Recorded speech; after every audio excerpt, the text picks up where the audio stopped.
Have you ever wondered how it is possible to bet on future events?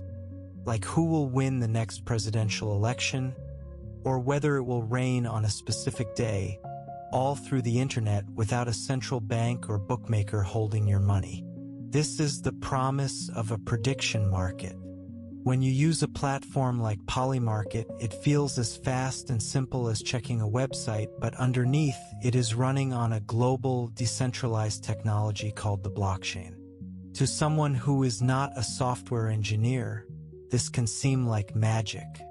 Today, we are going to demystify how it works. We will explain how bets are placed, how prices update in real time, and how the system scales to millions of users, starting from the simplest concepts and slowly going deeper into the engineering secrets that make it possible.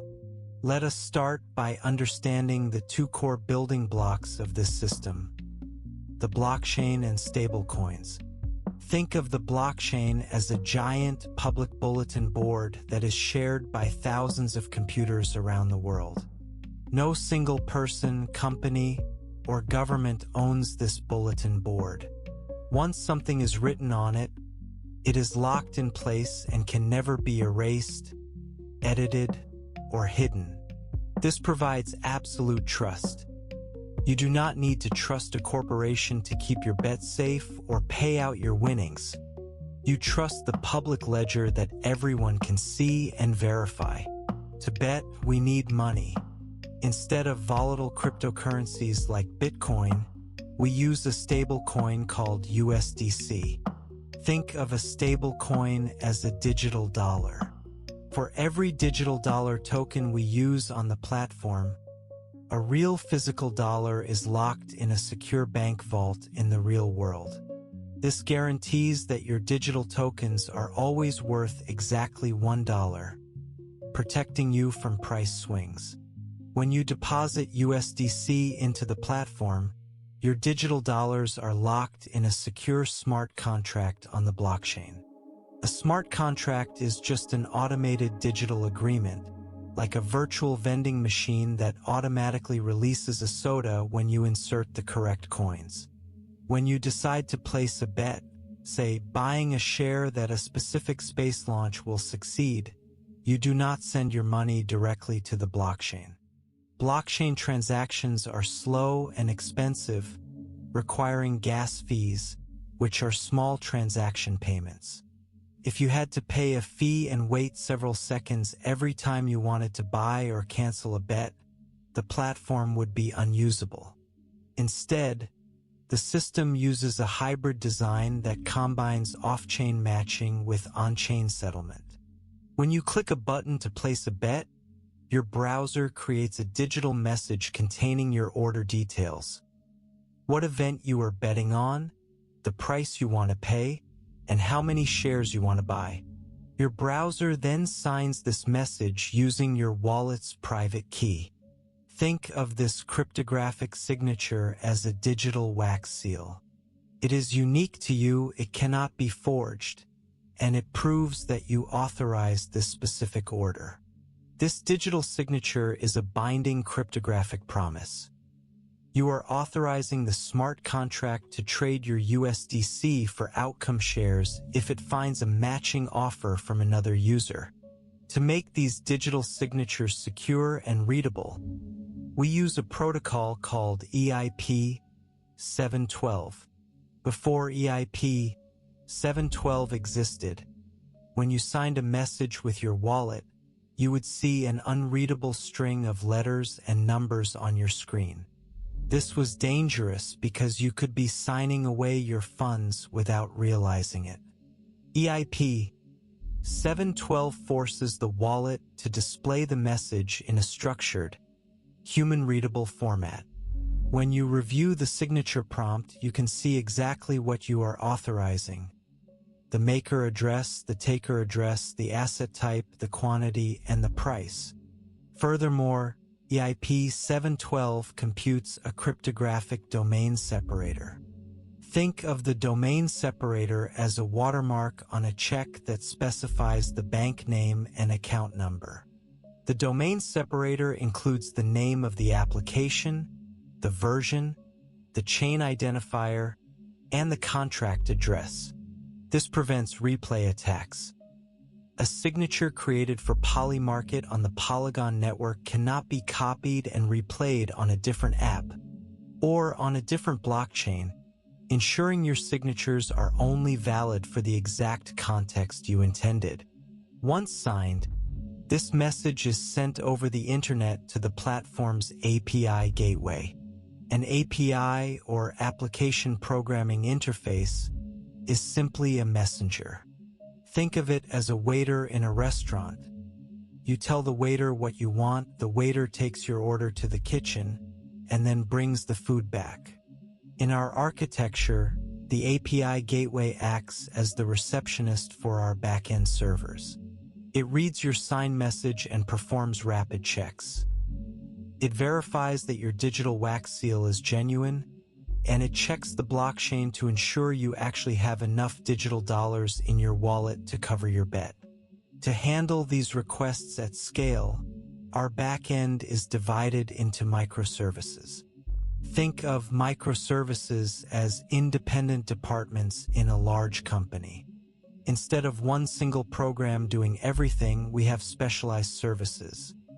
One service handles user profiles, another handles search queries, another manages the database, and another runs the trading logic.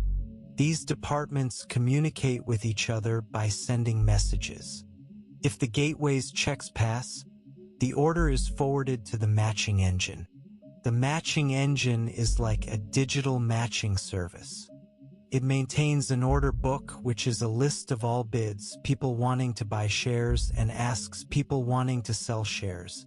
The matching engine is entirely off-chain, meaning it runs on our fast, private servers, not on the slow blockchain. It matches buyers and sellers in microseconds. Only when the matching engine pairs a buyer and a seller does it write the final result back to the blockchain. A settlement service bundles these matched trades and submits them to the Polygon network.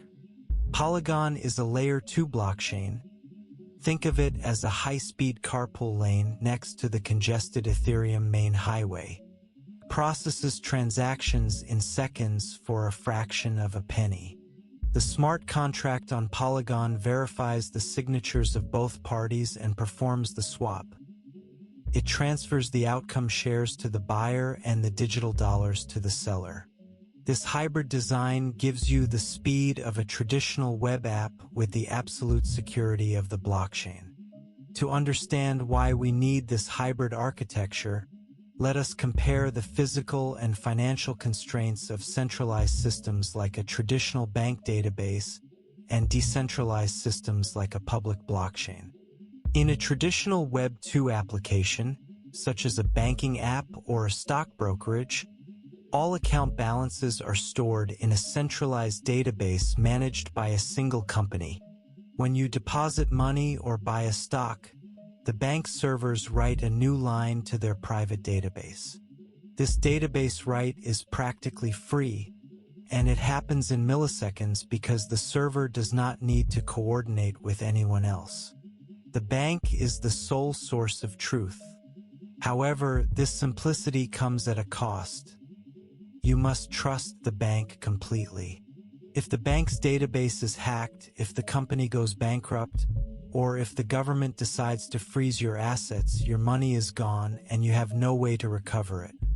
A decentralized blockchain solves this trust problem by replicating the database across thousands of independent nodes worldwide. There is no central coordinator. When you want to transfer funds or settle a bet, you submit a transaction. This transaction is broadcast to all nodes on the network. The nodes run a consensus protocol to verify that you have enough funds and that your signature is valid. Once verified, the transaction is bundled into a block and appended to the immutable chain. Because this ledger is public and replicated, nobody can alter your balances, freeze your funds, or lie about the state of the system. The blockchain provides absolute, trustless security. However, this security comes with severe performance and cost limitations. Running consensus across thousands of nodes takes time. Even on fast networks like Polygon, a block is produced only once every 2 seconds. On Ethereum mainnet, it takes 12 seconds. Furthermore, because every node must execute and store every transaction, block space is extremely scarce. To allocate this scarce resource, blockchains use a fee market system called gas. When you submit a transaction, you must pay a gas fee to the validators for their computation. If the network is busy, gas fees rise.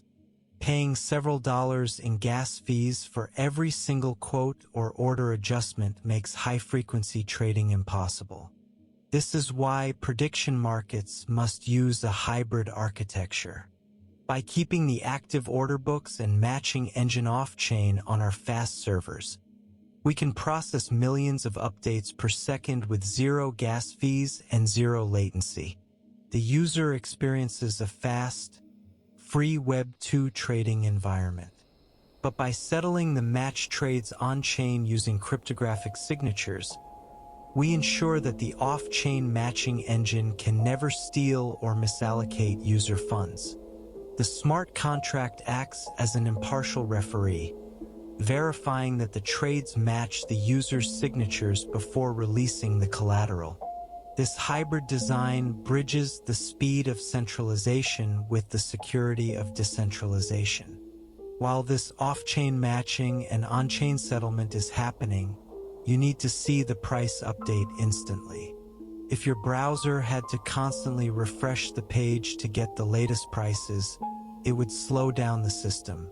Instead, the platform uses WebSockets. Think of a WebSocket as a continuous open telephone line between your browser and our servers. Once the matching engine executes a trade, it broadcasts the new price over this telephone line. Your browser hears the whisper of the new price and updates the screen immediately, giving you a real-time view of the market. To secure this WebSocket connection, the browser performs a handshake, upgrading the connection from HTTP to WebSocket. During this handshake, it sends a token called a JSON Web Token, which acts as a digital security badge. The gateway verifies this badge and registers the user's connection. Once registered, the client subscribes to specific channels like a radio station. When a trade occurs, the server publishes a message to that channel, and the gateway broadcasts it to all connected listeners.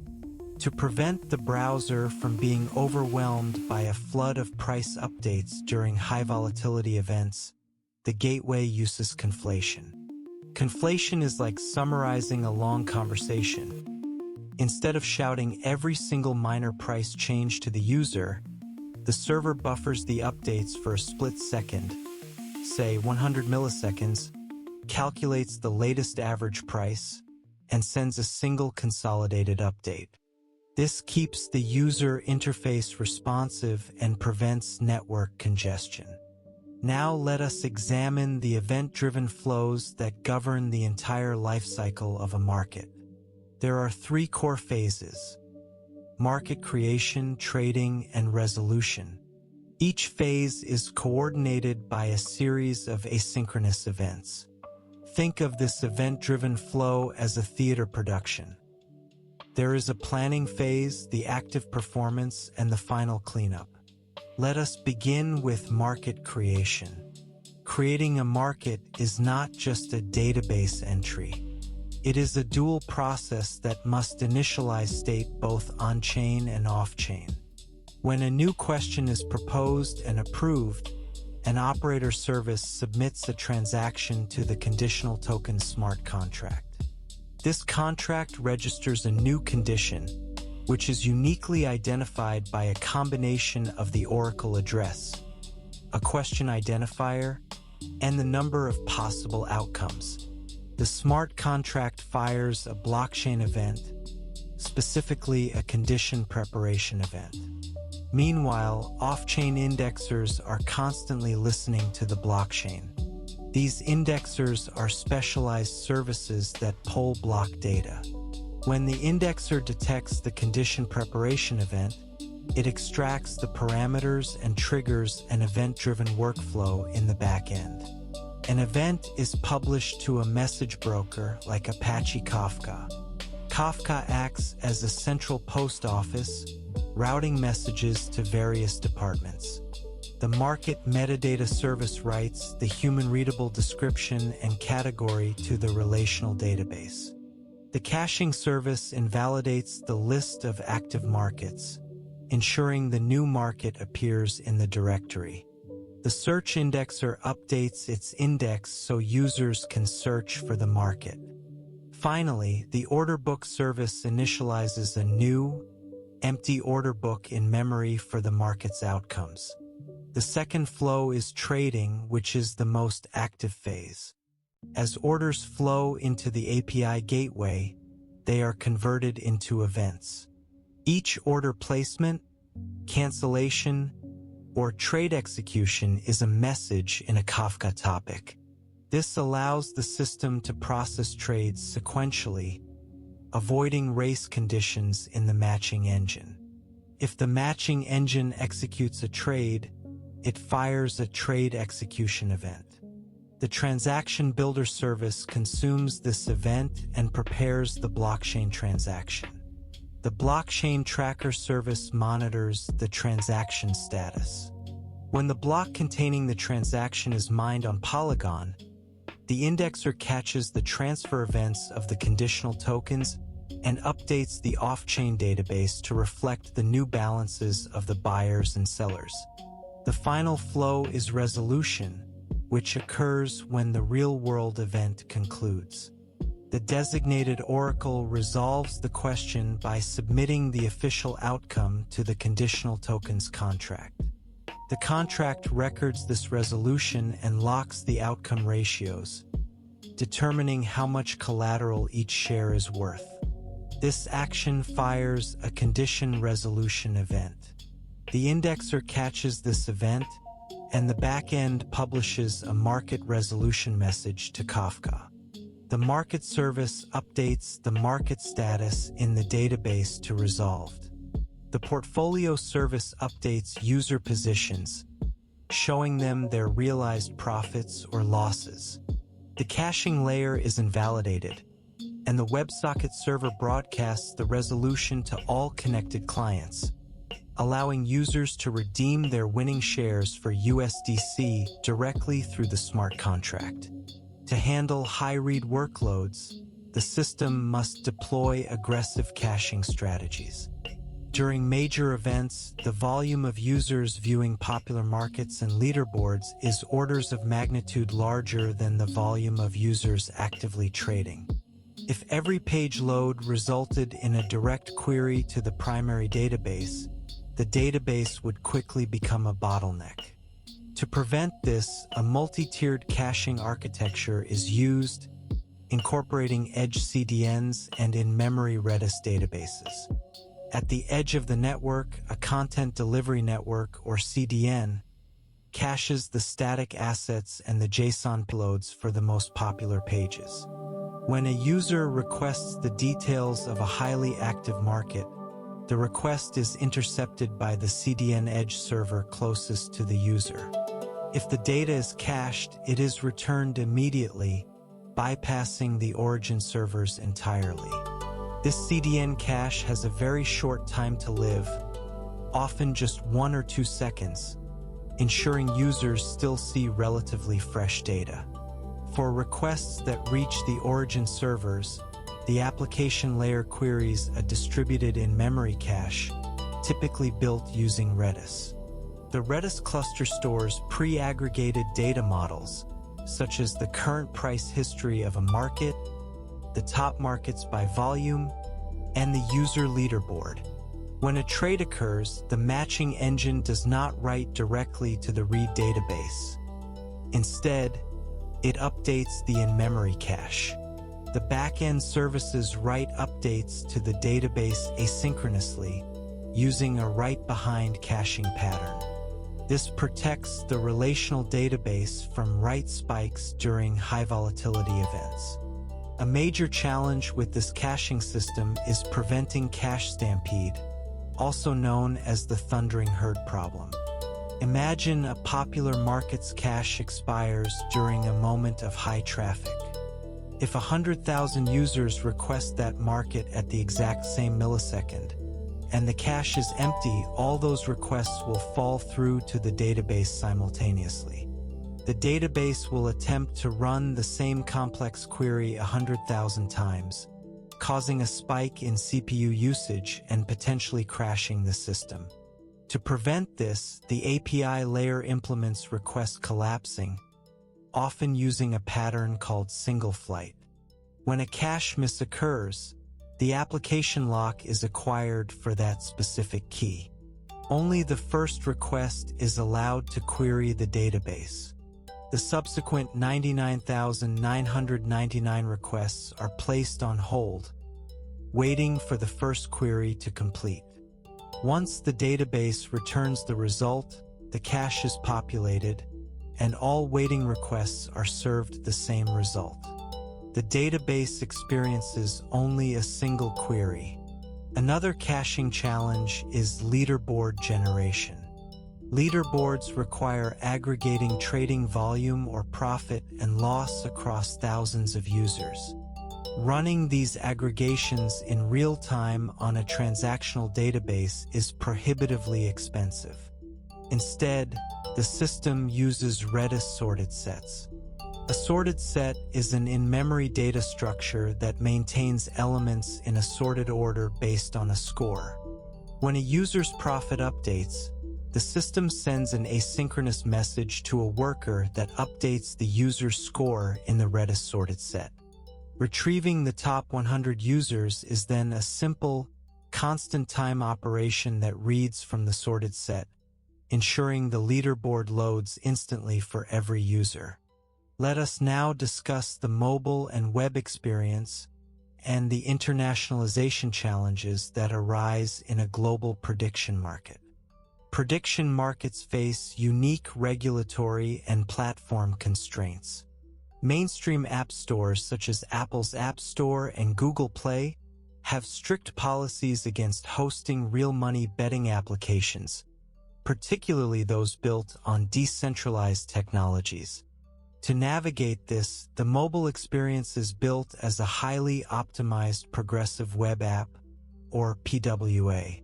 A PWA uses service workers and web app manifests to allow users to install the web application on their home screen, providing an app-like experience without going through the App Store review process. The PWA caches the application shell, including the HTML, CSS, and core JavaScript, allowing the app to load instantly even on slow mobile networks. Internationalization, or I-18N, presents significant technical and cultural challenges. The application must support multiple languages, formatting conventions, and local time zones. When displaying time-sensitive events, like the closing time of a market, the front-end must format the timestamp according to the user's local time zone, which is calculated dynamically in the browser. Translating the static interface is relatively straightforward, using translation keys and localized JSON files. However, translating the user-generated market titles and descriptions is much more complex. For example, a market title like, "Will the Federal Reserve cut interest rates by 50 basis points in September?" contains complex financial terminology that must be translated precisely to avoid altering the perceived meaning of the bet. Inaccurate translations can lead to user confusion and disputes. To handle this, the system uses a combination of professional translation workflows for market creation and machine translation models with human-in-the-loop verification. Furthermore, internationalization involves handling varying network conditions. Users in developing countries may access the platform on low-end mobile devices connected to unstable 3G networks. To ensure a smooth experience, the front-end bundle size is kept as small as possible. The code is split into dynamic chunks, so a user viewing a specific market only downloads the JavaScript required for that page, rather than the entire application bundle. Static assets are aggressively optimized and served via edge servers located in various geographic regions, minimizing latency and maximizing delivery speed. Finally, let us tie these front-end and API layer concepts back to the core principles of database systems, as described in Martin Kleppmann's Designing Data-Intensive Applications. Specifically, we must examine the data models of markets, outcomes, and shares, and understand why they are modeled as dynamic, derived data. In a traditional relational database, you might model a market as a static row in a markets table with columns for the title, description, and status. While this works for metadata, it fails to capture the dynamic nature of a prediction market. A prediction market is not just a collection of static descriptions. It is a system of fluctuating probabilities and changing ownership. In the underlying Gnosis conditional tokens contract, a market is represented as a condition, which is a cryptographic structure. This condition has a unique identifier generated by hashing the creator's address, a question ID, and the outcome slot count.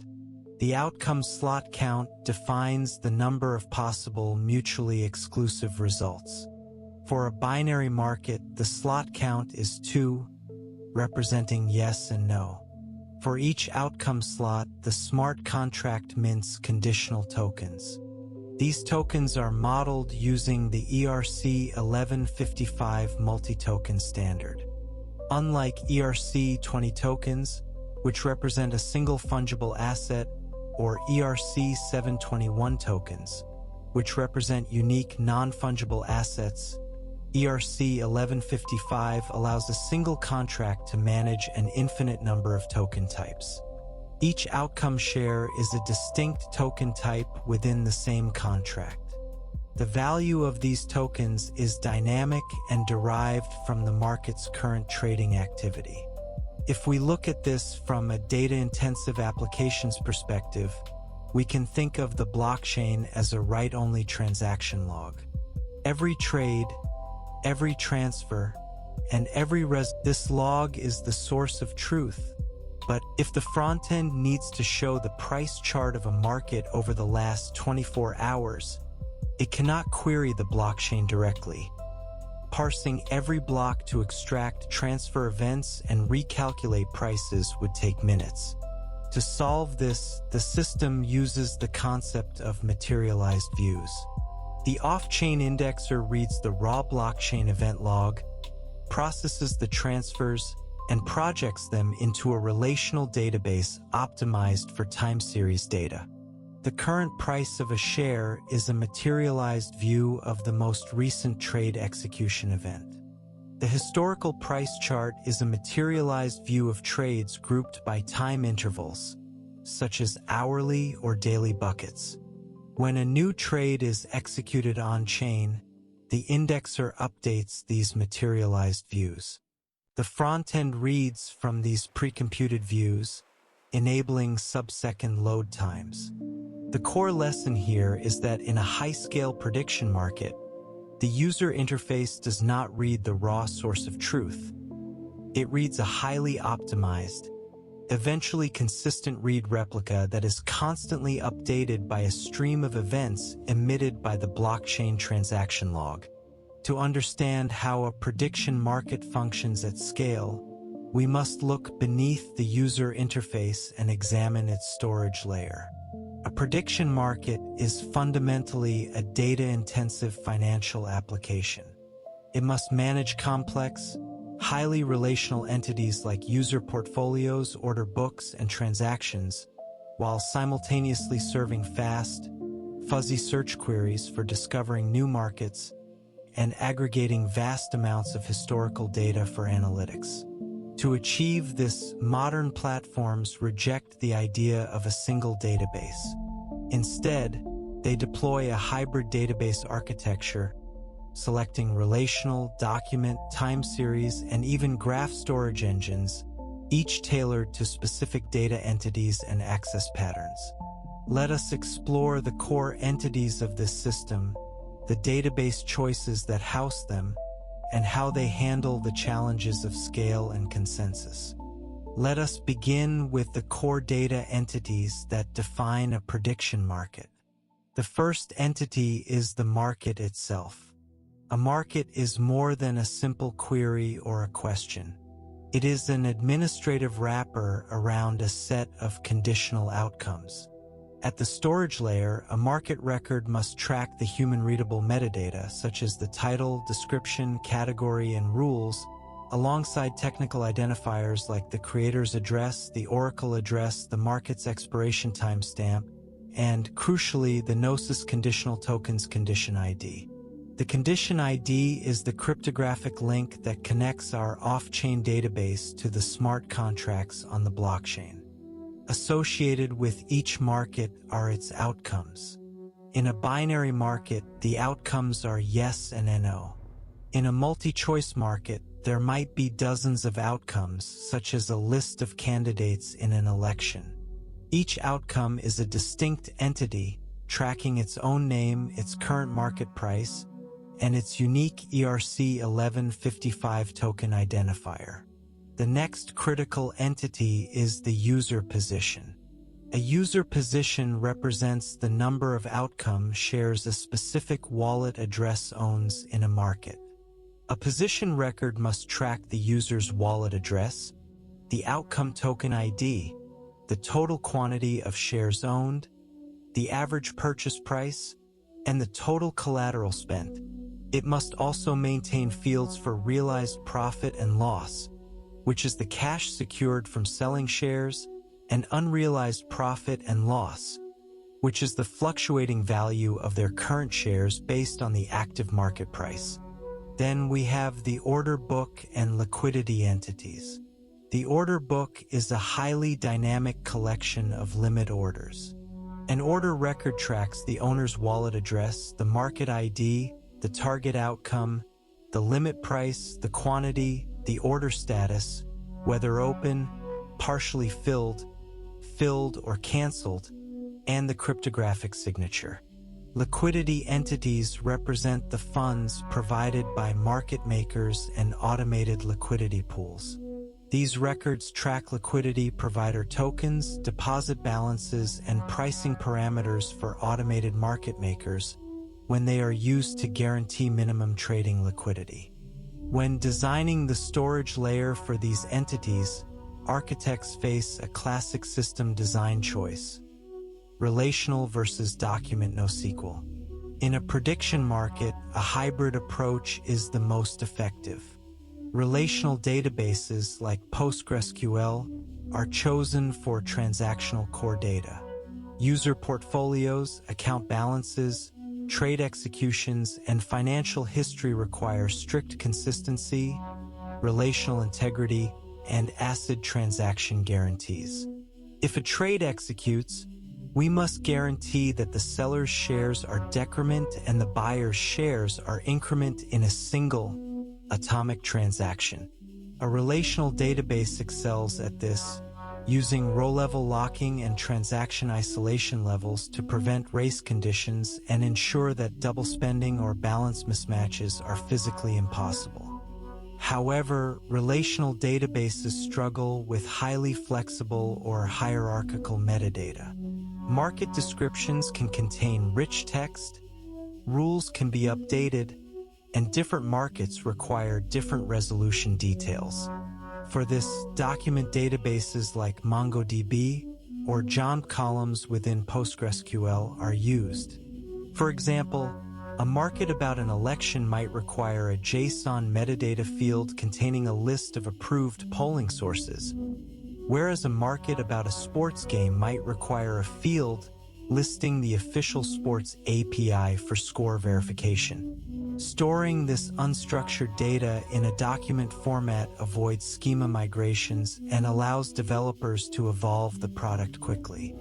An interesting architectural addition is the use of graph data models for representing related markets. In a prediction market, markets do not exist in isolation. They are highly correlated. For instance, the market will candidate A win the presidency is tightly linked to will candidate A win Florida and will party B control the Senate. If candidate A's probability of winning the presidency spikes, the probability of them winning Florida should also increase, and the volume on related markets will surge. By representing markets as nodes and their relationships as edges in a graph, the system can perform complex queries. For example, a graph database like Neo4j can be used to query and recommend related markets to users, or to detect arbitrage opportunities where prices across correlated markets diverge from logical consistency, alerting market makers to rebalance the pools. Let us now explore the tension between on-chain data and off-chain indexing. The blockchain is the ultimate source of truth. Every share transfer, collateral deposit, and market resolution is recorded on an immutable ledger. However, querying the blockchain directly for user-facing applications is practically impossible. Blockchains are structured as chronological chains of blocks, optimized for sequential writes and cryptographic verification, not random access queries. If a user opens their dashboard and the application has to scan the entire blockchain to calculate their current portfolio value, the page load would take minutes. To solve this, prediction markets rely on off-chain indexing. An indexer is a specialized service that acts as a bridge between the blockchain and the application database. It subscribes to the blockchain's RPC nodes, listening for events emitted by the smart contracts. When a trade occurs, the Gnosis conditional tokens contract emits a transfer event. The indexer catches this event, parses the parameters, and updates the relational database. The user's dashboard queries the relational database, which completes in milliseconds. Let us dive deeper into the exact relational schema design we use in PostgreSQL to support this system of record. The primary table is the markets table.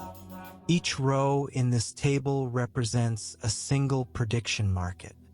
The columns include the primary key market identifier, which is an auto-incrementing integer, followed by the title string, the description text, the category varchar, and the creation timestamp. We also store the creator's wallet address as a fixed-length character array representing the hexadecimal address, the oracle address, and the target condition ID from the blockchain contract. To optimize queries, we create a unique B-tree index on the condition ID column. This index is crucial because the indexer service queries the markets table by condition ID every time it processes a blockchain transfer event. Without this B-tree index, every block update would force a full table scan, degrading database performance as the number of markets grows.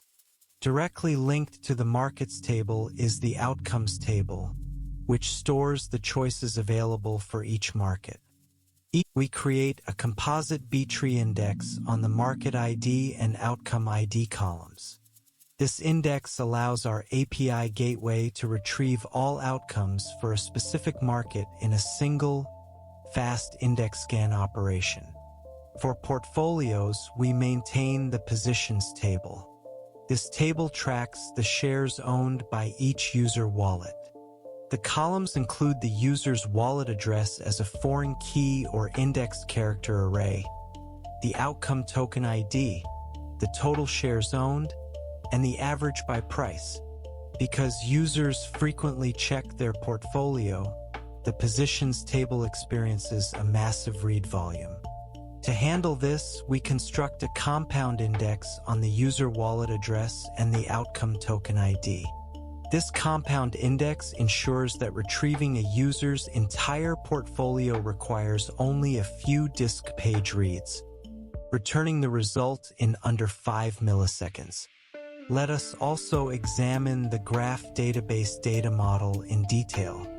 When we represent related markets as a graph in a database like Neo4j, we define nodes and edges with specific properties.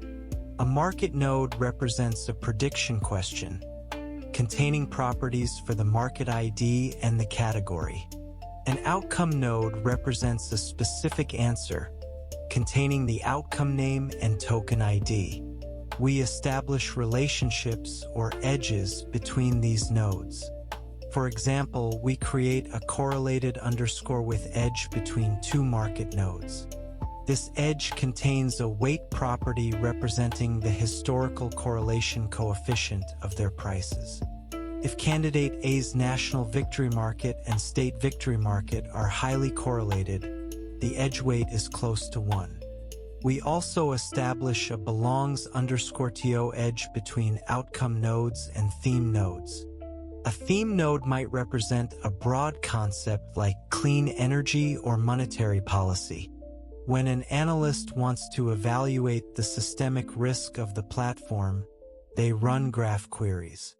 For instance, using the Cypher query language, we can write a query that traverses the graph starting from a single market node, follows the correlated underscore with edges to find all adjacent markets, and sums the total open interest across the entire subgraph.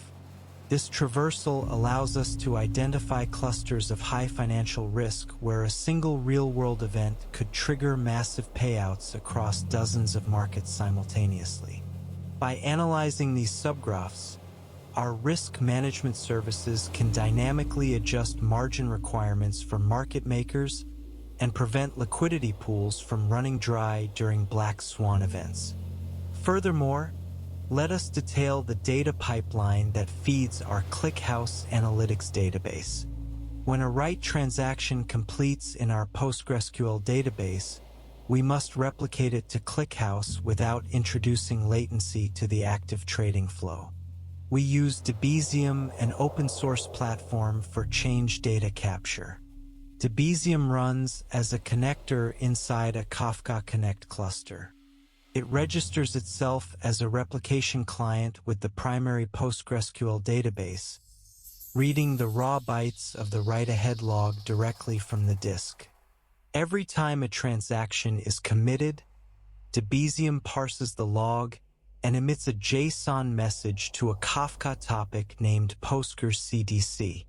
This JSON message contains two parts: the schema payload, which describes the structure of the data, and the event payload, which contains the before and after states of the row.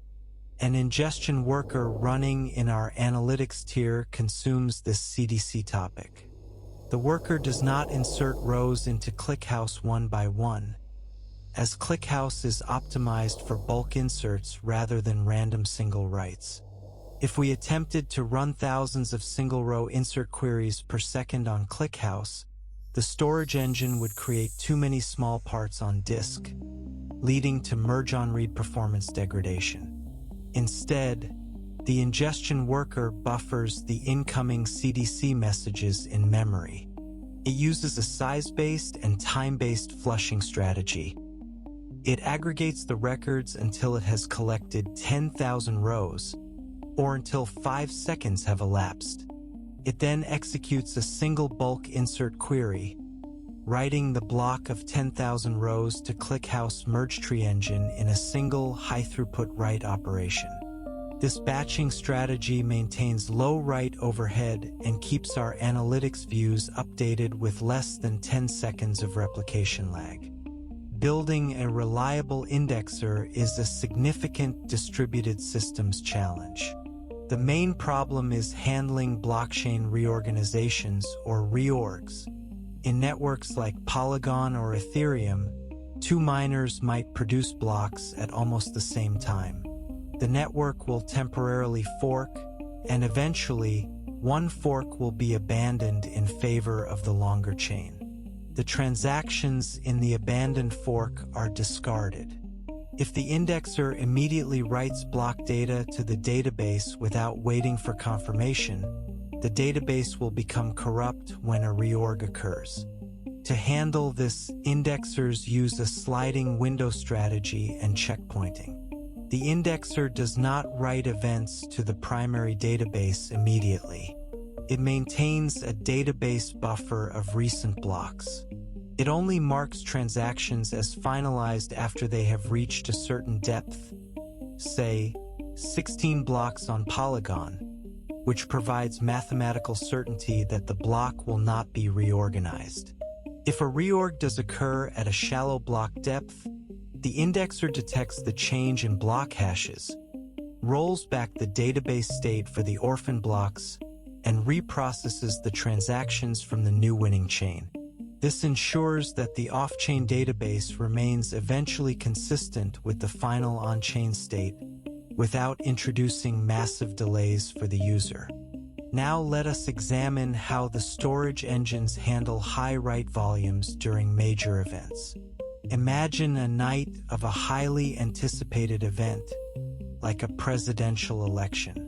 Millions of users are refreshing the app, placing trades, and updating their orders as new results roll in.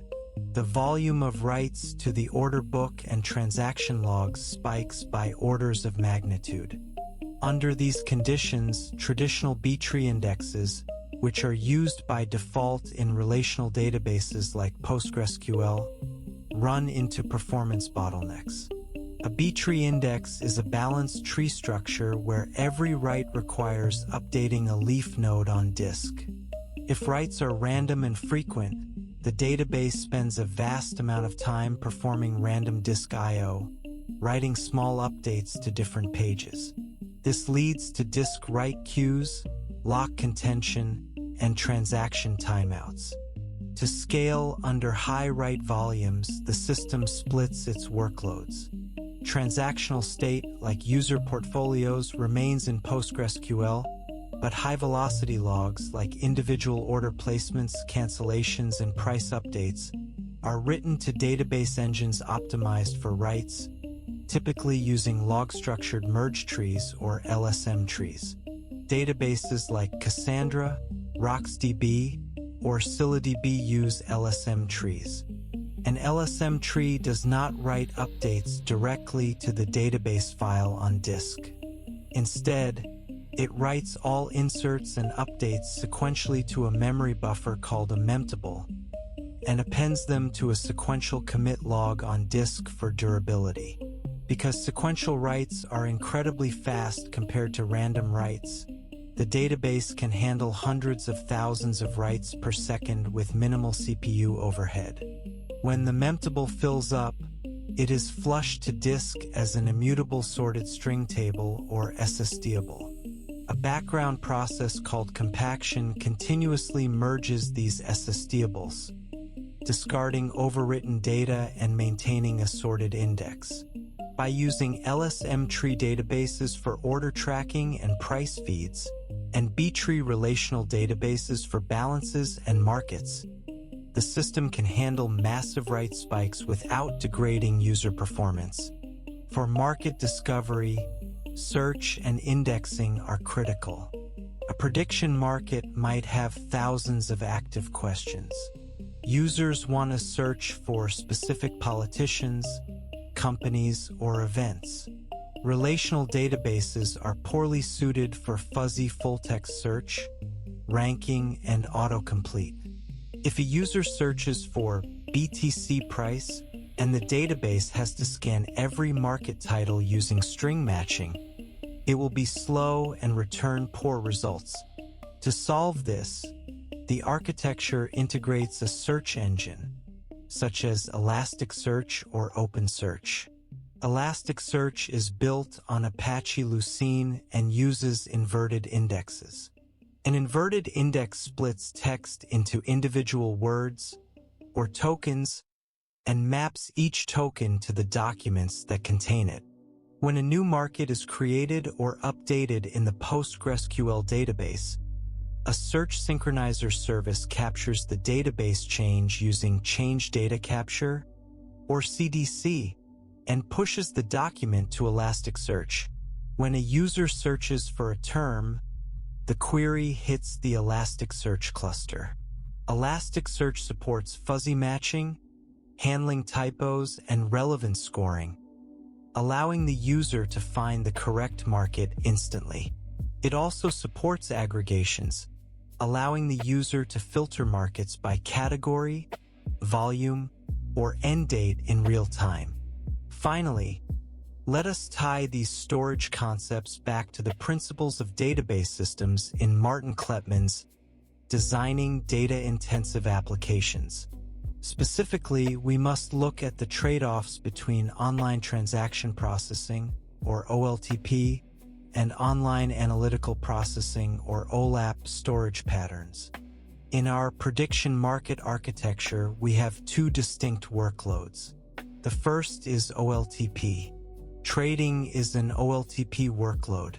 It is characterized by low latency, highly concurrent reads and writes targeting specific rows. A user places a limit order. We look up their account, check their balance, insert a row in the orders table, and return a response in milliseconds.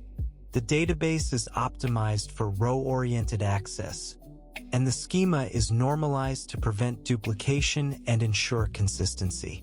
The second workload is OLAP. Platform analytics is an OLAP workload. Product managers and engineers want to know the total trading volume across all markets in the last 30 days, the daily active users grouped by country, or the average bid-ask spread across different categories. These queries do not target a single row.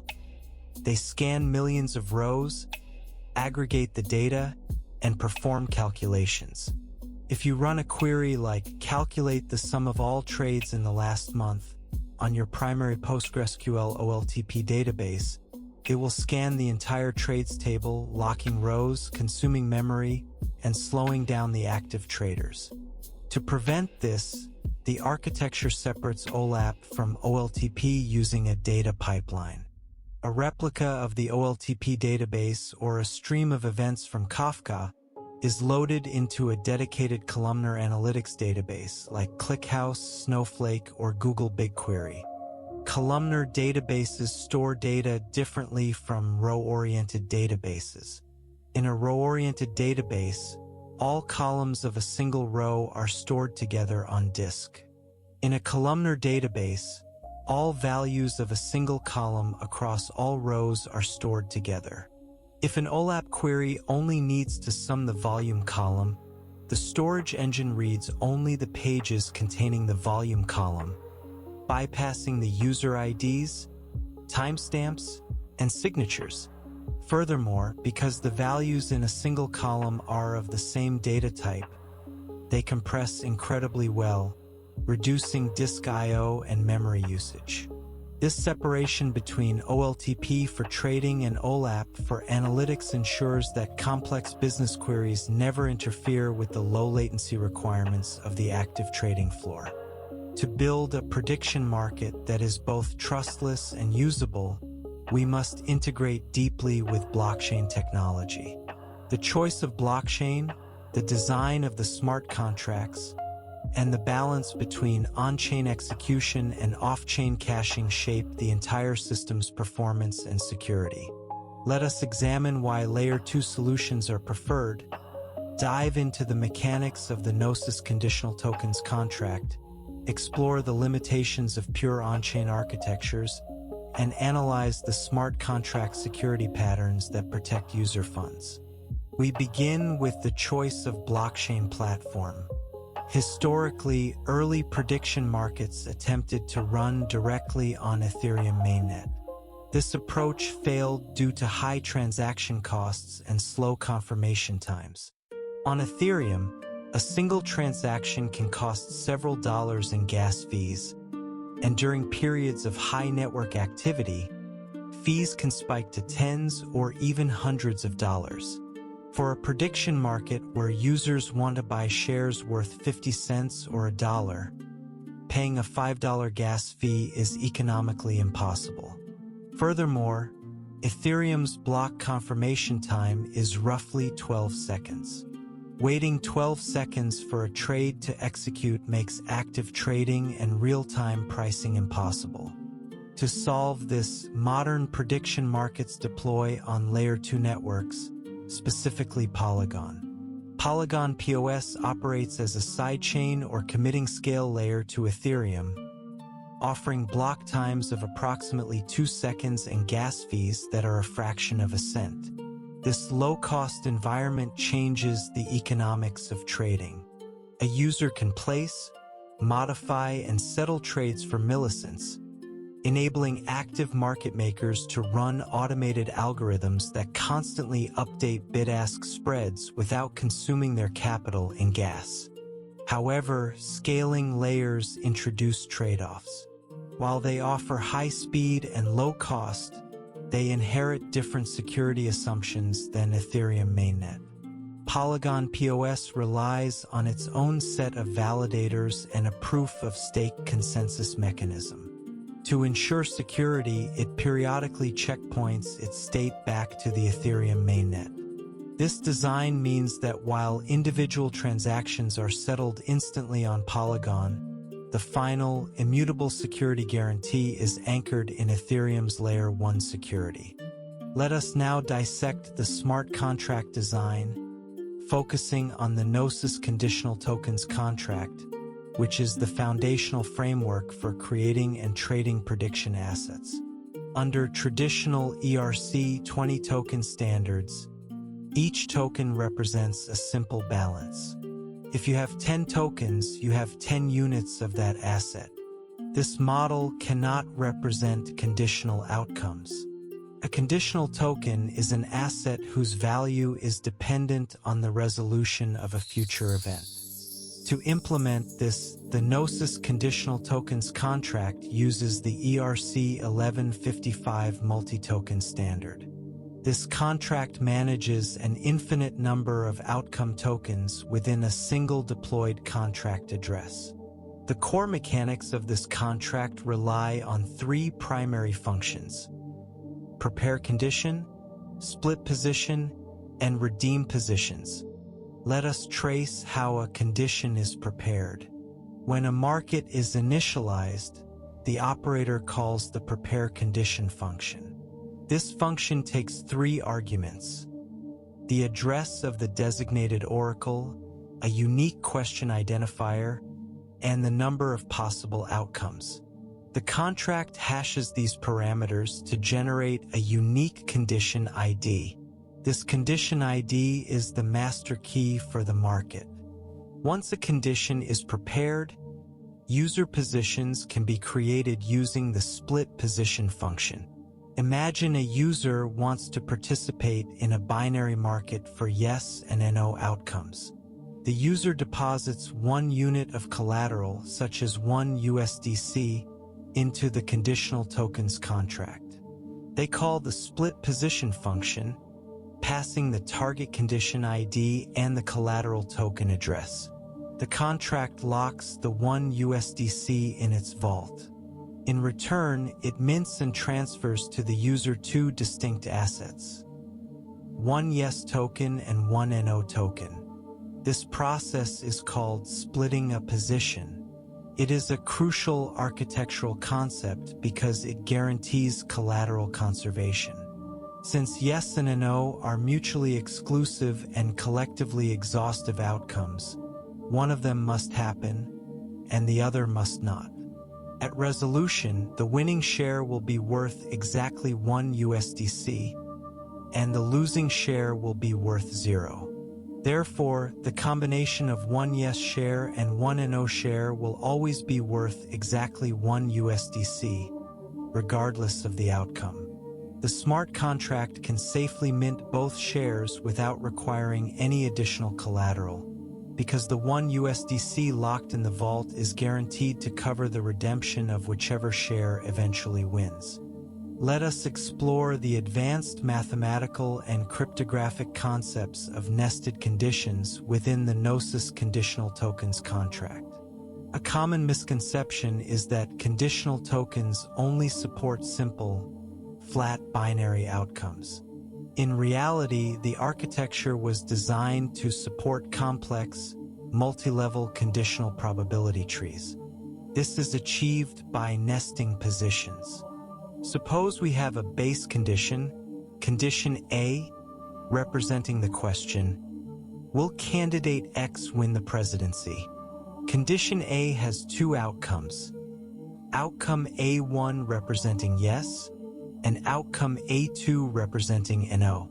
We also have a second condition, condition B, representing the question, will the stock market hit a record high by December?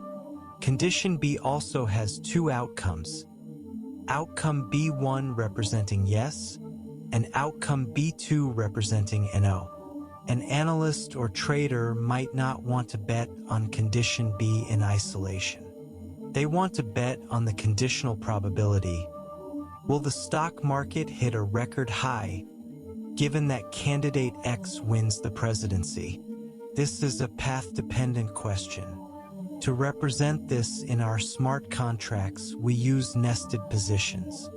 First, we split our base collateral USDC under condition A.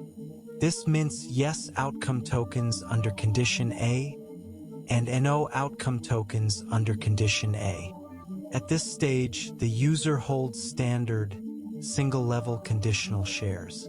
Second, the user takes their yes shares under condition A, which represent the parent asset, and calls the split position function again. But this time, instead of depositing USDC, they deposit their yes shares under condition A as the collateral.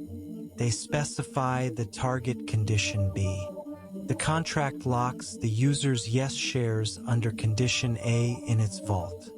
In return, the contract mints two new types of conditional tokens, outcome B1 conditional on outcome A1, and outcome B2 conditional on outcome A1. These are nested, second-level conditional tokens.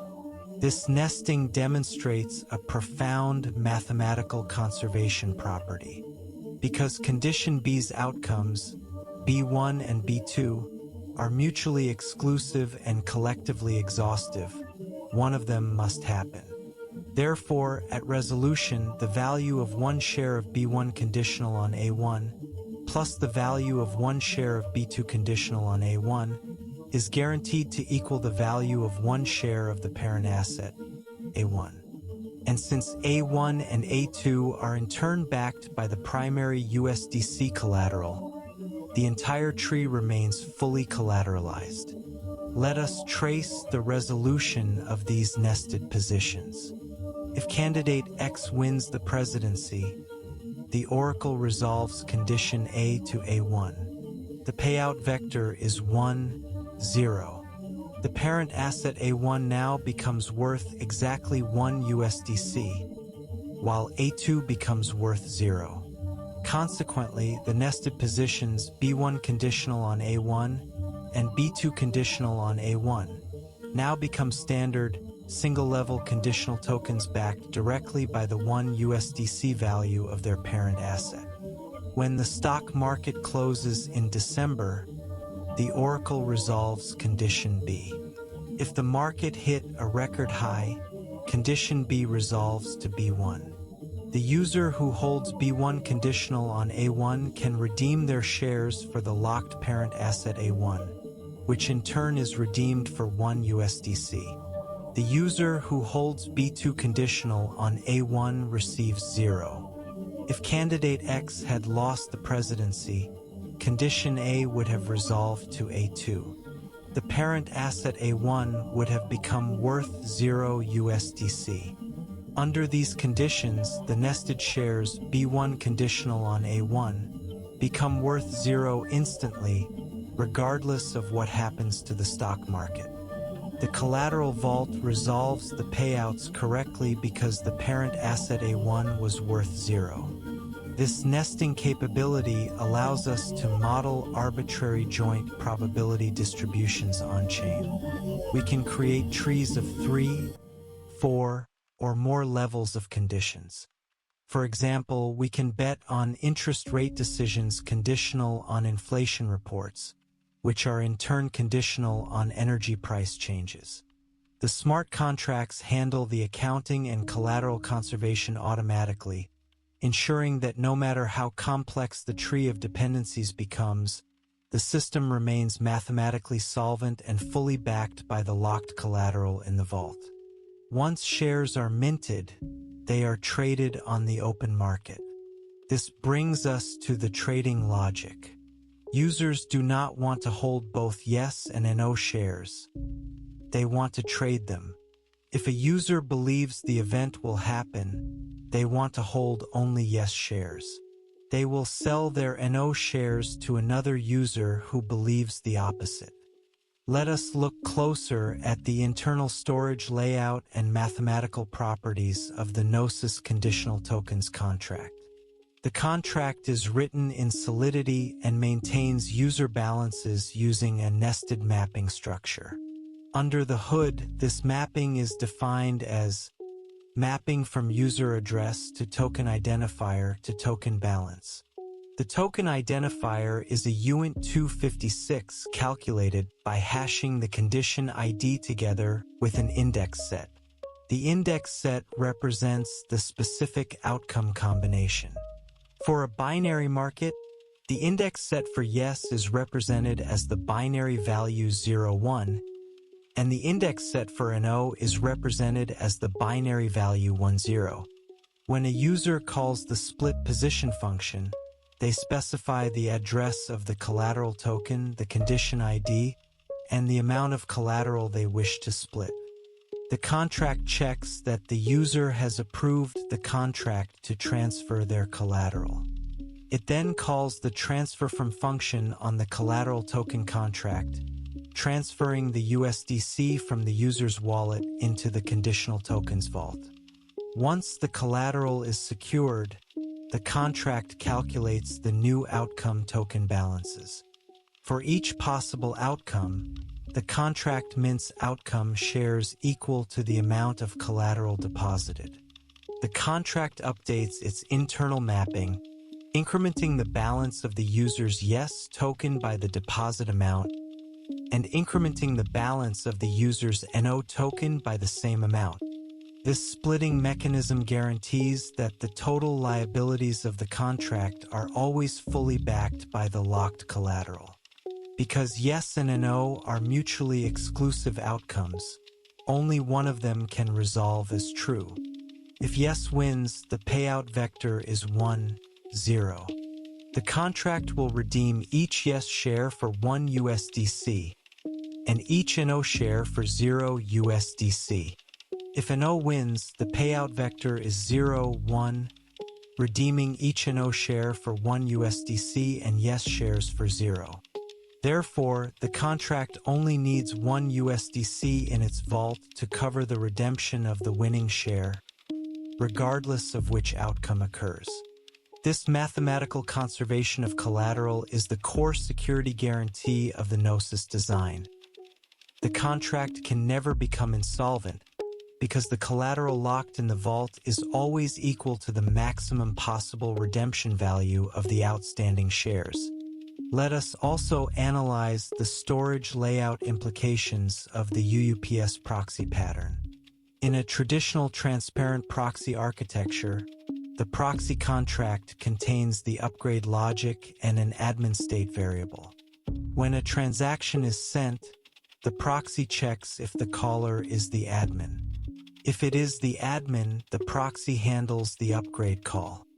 If it is not the admin, the proxy delegates the call to the implementation contract. While secure, this design requires the proxy to check the sender on every single transaction, which consumes extra gas and introduces deployment complexity because we must deploy a separate proxy admin contract. The UUPS pattern solves this by moving the upgrade logic into the implementation contract itself. The proxy contract remains simple, containing only a delegate call instruction and the implementation address in a specific standardized storage slot. This storage slot is defined by the EIP 19.7 standard to prevent storage collisions. Instead of using the first storage slot, which would collide with the implementation contract's variables, the implementation address is stored at a slot address calculated by hashing the string EIP 1967.proxy implementation and subtracting 1. This generates a random, high-address slot that will never collide with normal solidity state variables, which are allocated sequentially starting from slot 0. Because the upgrade logic is in the implementation contract in UUPS, the implementation must inherit from a base contract containing the upgrade function, typically OpenZeppelin's UUPS upgradable contract. This base contract contains the upgrade to function, which validates that the caller has admin permissions and updates the implementation slot in the proxy. A major risk of this pattern is that if we deploy a new implementation contract that accidentally omits the UUPS upgrade functions, the contract becomes permanently non-upgradable. Since the proxy delegates all calls to the implementation, and the new implementation contains no upgrade function, any attempt to call upgrade to will fail. To prevent this, the UUPS base contract implements a safety check. The upgrade to function performs a dry run test upgrade to the new address, verifying that the new contract supports the UUPS interface before writing the slot. Furthermore, we must design our state variables carefully to prevent storage layout collisions across upgrades. When we upgrade from implementation version 1 to version 2, the new contract must maintain the exact same sequence of state variables as the old contract. If version 1 defines variable A followed by variable B, version 2 cannot define variable C before variable A. If we alter the sequence, the storage slots will shift, corrupting the database state. To allow future expansion, we include a storage gap array at the end of our base contracts. This is defined as a private uint256 array named __gap, containing 50 elements. This gap reserves 50 storage slots for future variables.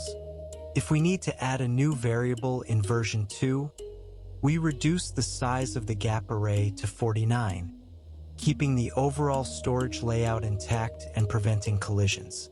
To execute this, the platform uses an exchange contract.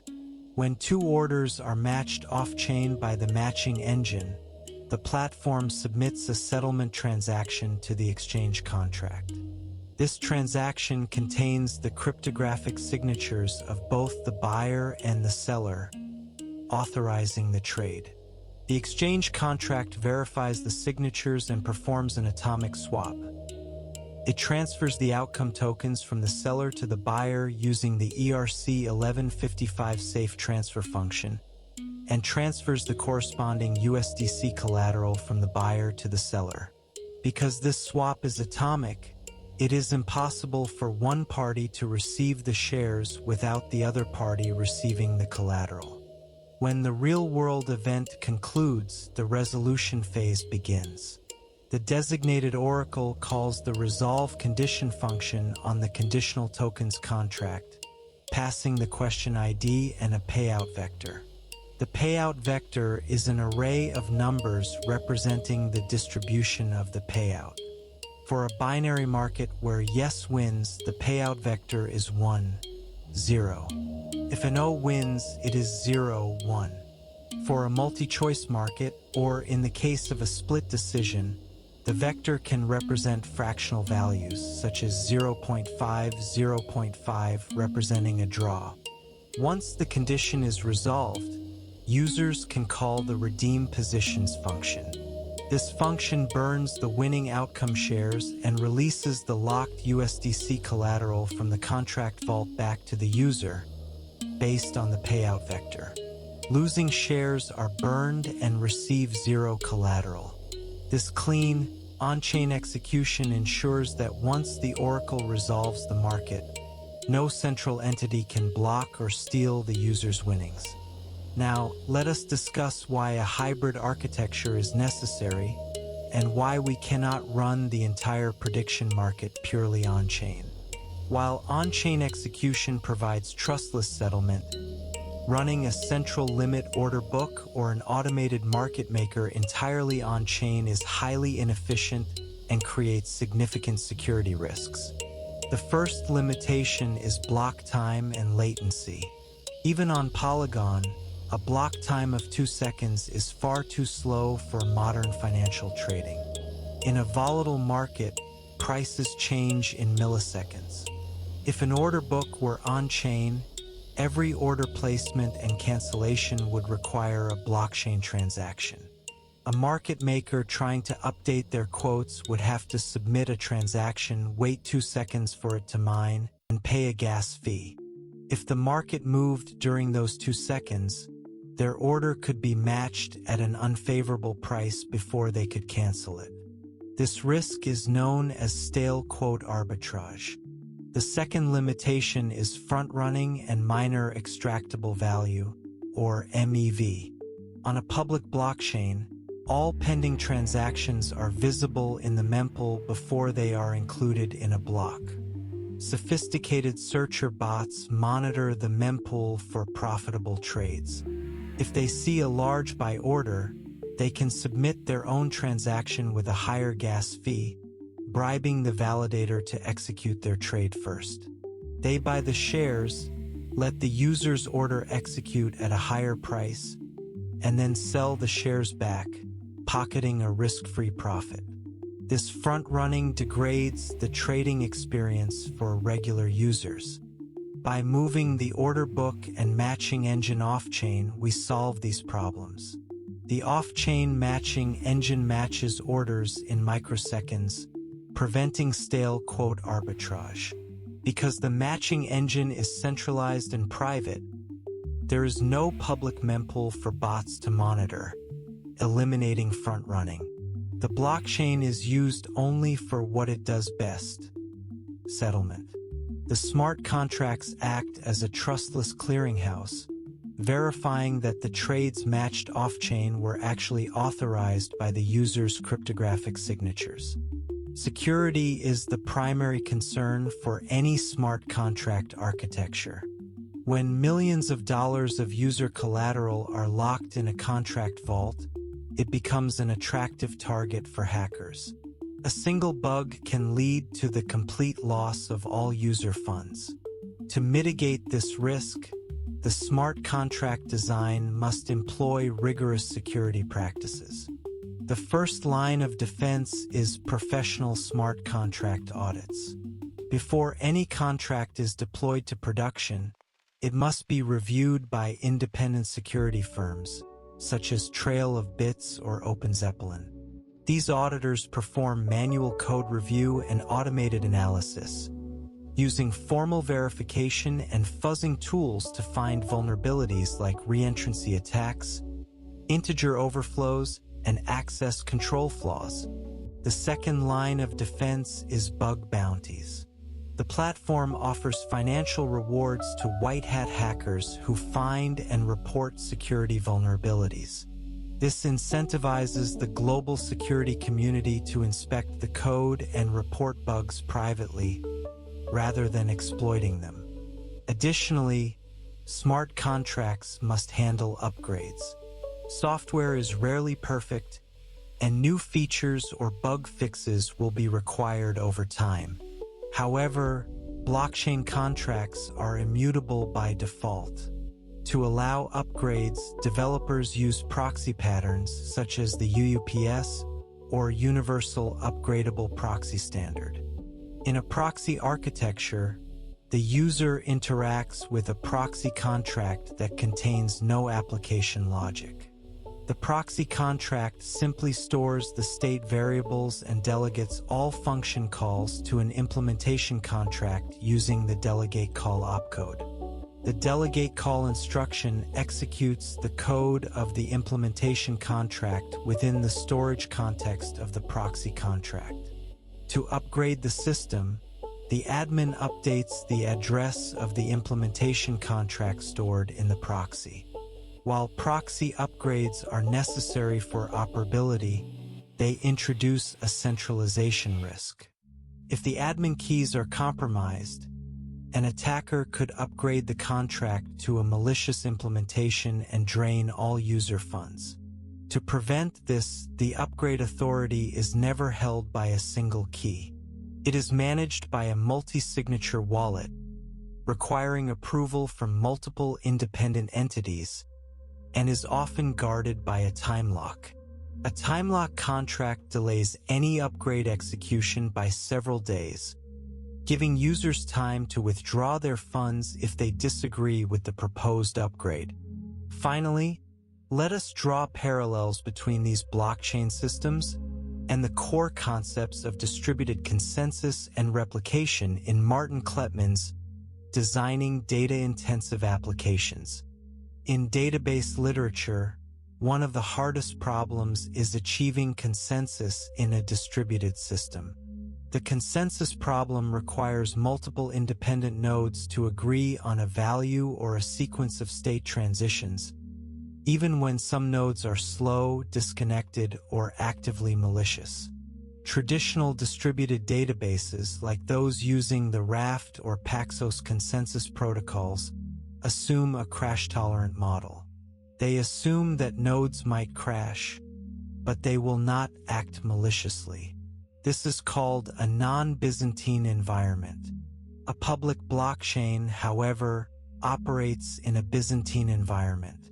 Nodes can be actively malicious, submitting false data or attempting to rewrite history. The consensus protocols used by blockchains, such as proof-of-stake, solve Byzantine fault tolerance. They use cryptographic incentives and validation algorithms to force independent nodes on a global network to agree on the exact sequence of blocks. In the context of DDIA, a blockchain is a highly replicated, immutable state machine. Every node on the network maintains a full replica of the database state. The blockchain transaction ledger acts as a replicated write-ahead log. In traditional databases, the write-ahead log is used to recover from crashes by recording every write before it is applied to the database index. On the blockchain, the chain of blocks is the write-ahead log. Transactions are appended to this log, and all nodes process the log sequentially to build the current state of account balances and token ownership. This replication model provides extreme reliability. If 99% of the nodes on Polygon go offline, the remaining nodes can still validate transactions and maintain the integrity of the ledger. However, this reliability comes at the cost of write performance. Achieving Byzantine consensus across thousands of nodes requires network coordination and cryptographic checks, which is why blockchain writes are slow and expensive compared to a centralized database. The hybrid architecture of prediction markets is a direct response to this trade-off. We use high-throughput, low-latency off-chain replication for processing active trades, and slow, Byzantine fault-tolerant blockchain replication for securing the final state of assets. To build a prediction market that functions correctly, we must solve a fundamental cryptographic dilemma known as the Oracle problem. Smart contracts are executed in a sandboxed, deterministic virtual machine. They have no native access to the outside world. The Polygon network cannot ping an API to see who won a football game, nor can it read a government website to see if interest rates were cut. The blockchain knows only what is written directly to its state. If we want to bet on real-world events, we must find a way to import real-world data onto the blockchain. However, if the entity providing this data is a single centralized server, we destroy the trustless nature of the entire system. If that single server is hacked or if its operator is bribed, they can write false data to the contract, directing millions of dollars of user collateral to the wrong winners. Let us examine how the oracle problem is solved, dive into the mechanics of optimistic oracles, and analyze the distributed consistency challenges of market resolution. Let us define the core of the oracle problem. A blockchain is a closed system that relies on consensus. Every validator must execute every transaction and arrive at the exact same state. If a smart contract made an HTTP request to a weather API to determine if it rained in London, different validators executing the block at different times, or from different network paths might receive different responses. One validator might get a success status with rain, while another might experience a network timeout. This would break consensus, causing the blockchain to halt.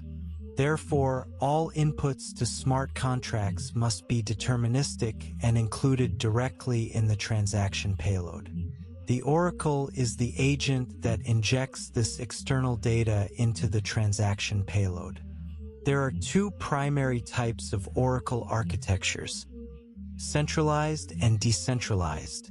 A centralized oracle is simple and fast. An operator runs a script that queries a data source and signs a transaction with a private key, writing the outcome directly to the smart contract. While this is cheap and near instant, it introduces a single point of failure and requires absolute trust in the operator. Decentralized oracles like Chainlink distribute this trust across a network of independent nodes. These nodes query multiple data sources, aggregate the results, and submit a consensus value on-chain. This is highly secure for continuous structured data feeds, like the price of Bitcoin in US dollars. However, decentralized oracles struggle with long-tail, subjective, or complex binary questions, such as, will a specific bill pass Congress by a certain date? Creating a custom data feed for every single prediction market is slow and expensive. To solve this for prediction markets, modern architectures integrate an optimistic oracle system, primarily UMA, which stands for Universal Market Access. An optimistic oracle operates on a guilty until proven innocent model of data verification. Instead of actively pushing data onto the blockchain for every market, UMA assumes that the initial data submitted is correct unless it is disputed. This design is highly efficient, minimizing on-chain writes and gas costs. Let us trace the life cycle of an optimistic market resolution. When a market's active trading phase ends, the question needs to be answered. Any participant in the network, known as a proposer, can submit the proposed outcome to the UMA smart contract on-chain. The proposer must state the answer, for example, yes, and they must post a financial bond called an assertion bond in a collateral asset like USDC.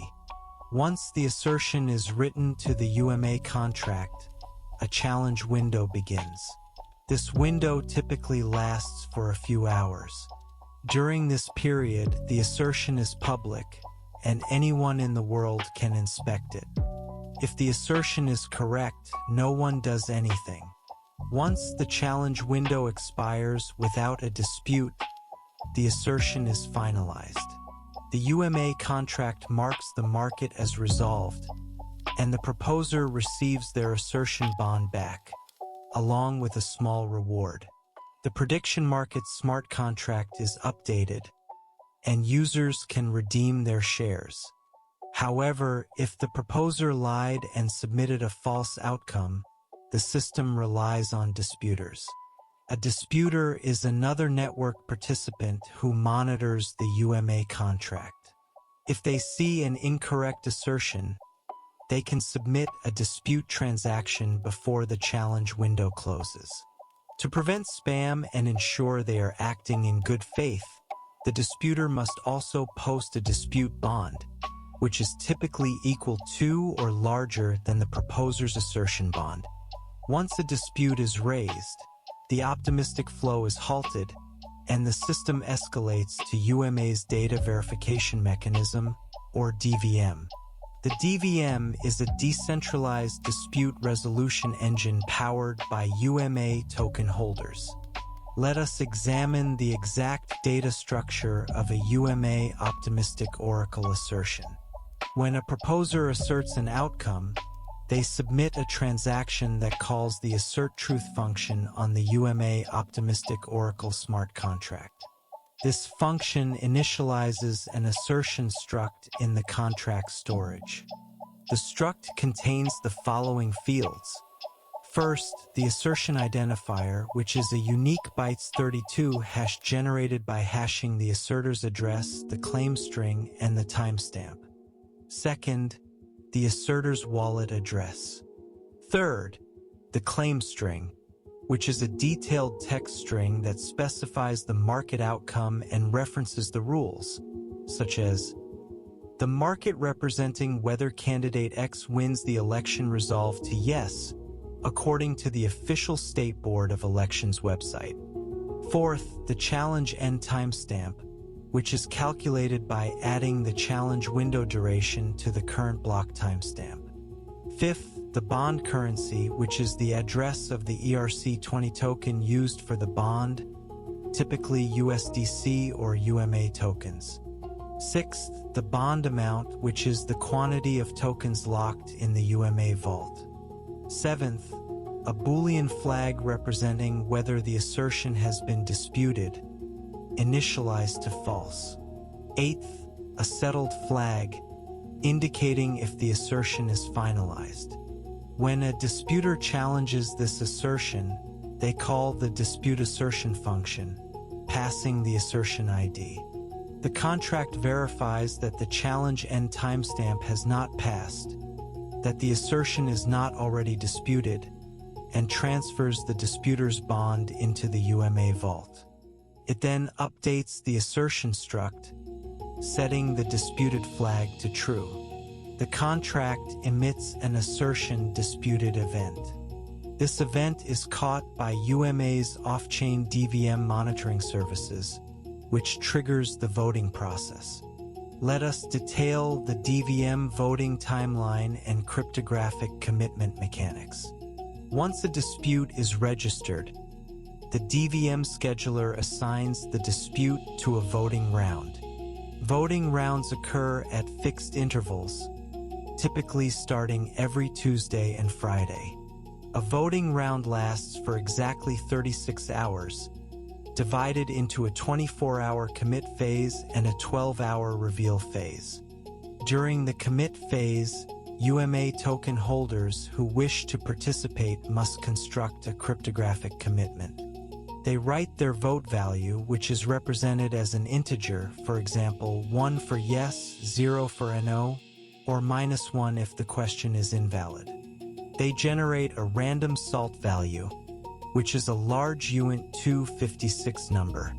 The voter's client software then calculates the commitment hash using the KECAC256 algorithm.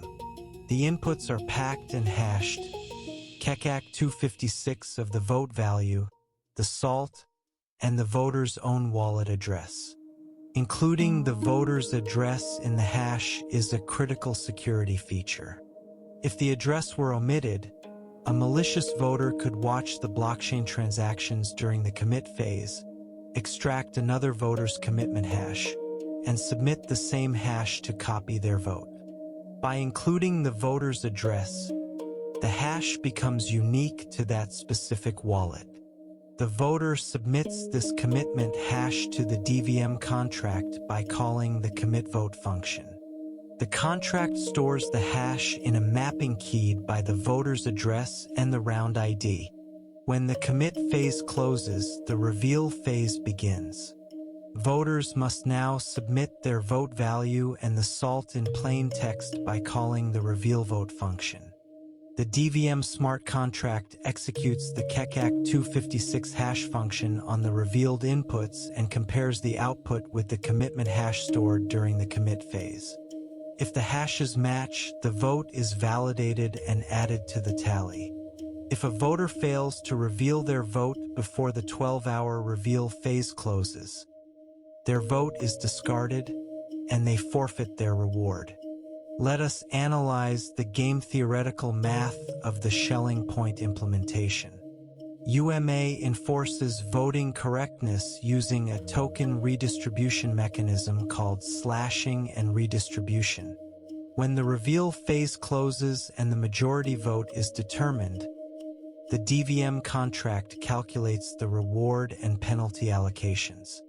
Voters who voted with the majority are rewarded. Voters who voted with the minority or who committed a vote but failed to reveal it are penalized. The penalty is calculated as a percentage of their total voting power. The DVM contract slashes a portion of the minority voters' UMA tokens. These slash tokens are not burned. Instead, they are redistributed to the majority voters as a reward for their honesty and coordination. This creates a zero-sum game. The minority voters lose wealth, and the majority voters gain wealth.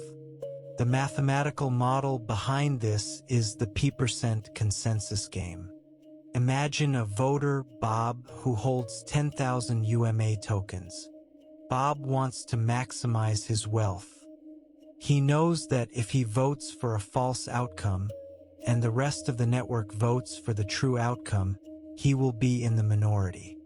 His tokens will be slashed, reducing his voting power.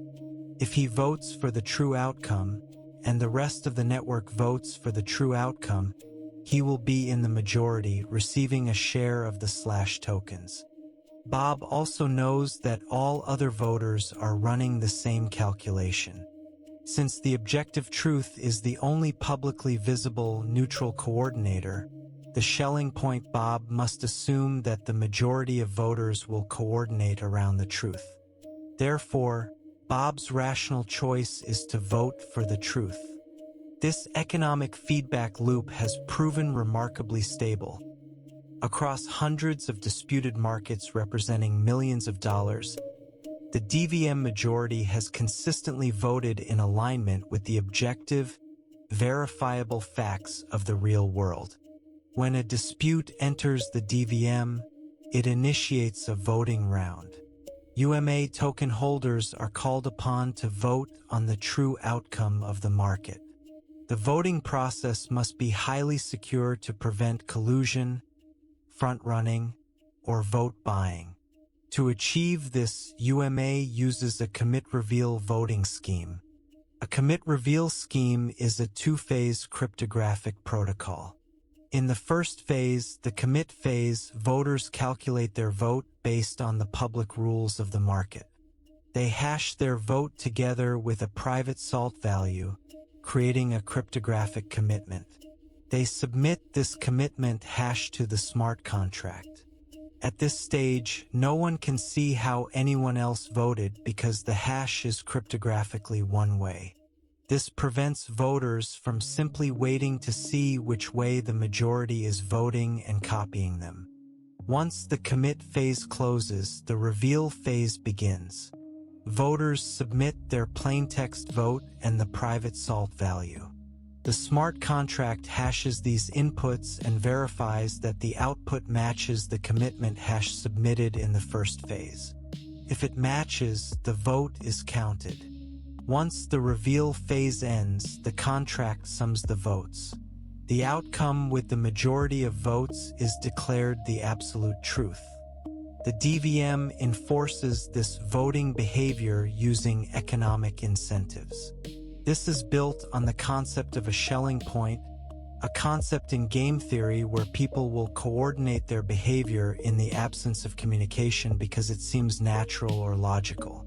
In the DVM, the Schelling point is the objective truth. UMA token holders are rewarded with newly minted UMA tokens if they vote with the majority. If they vote with the minority or if they fail to vote, they are penalized and their voting share is diluted. Voters know that if they lie and vote for an incorrect outcome, other voters who want to protect the value of the UMA token will vote for the correct outcome to maintain the oracle's credibility. If the oracle loses credibility, the UMA token loses value, destroying the voter's own wealth. Therefore, the rational, utility-maximizing choice for every individual voter is to research the market rules and vote for the honest, objective truth. Once the DVM determines the winner, the winning disputer or proposer receives the loser's bond as a reward, and the market resolves. Now let us analyze this oracle resolution system from the perspective of distributed consistency and data integrity, drawing connections to Martin Kleppmann's Designing Data-Intensive Applications. In distributed systems, consistency models define the order and visibility of data updates across nodes.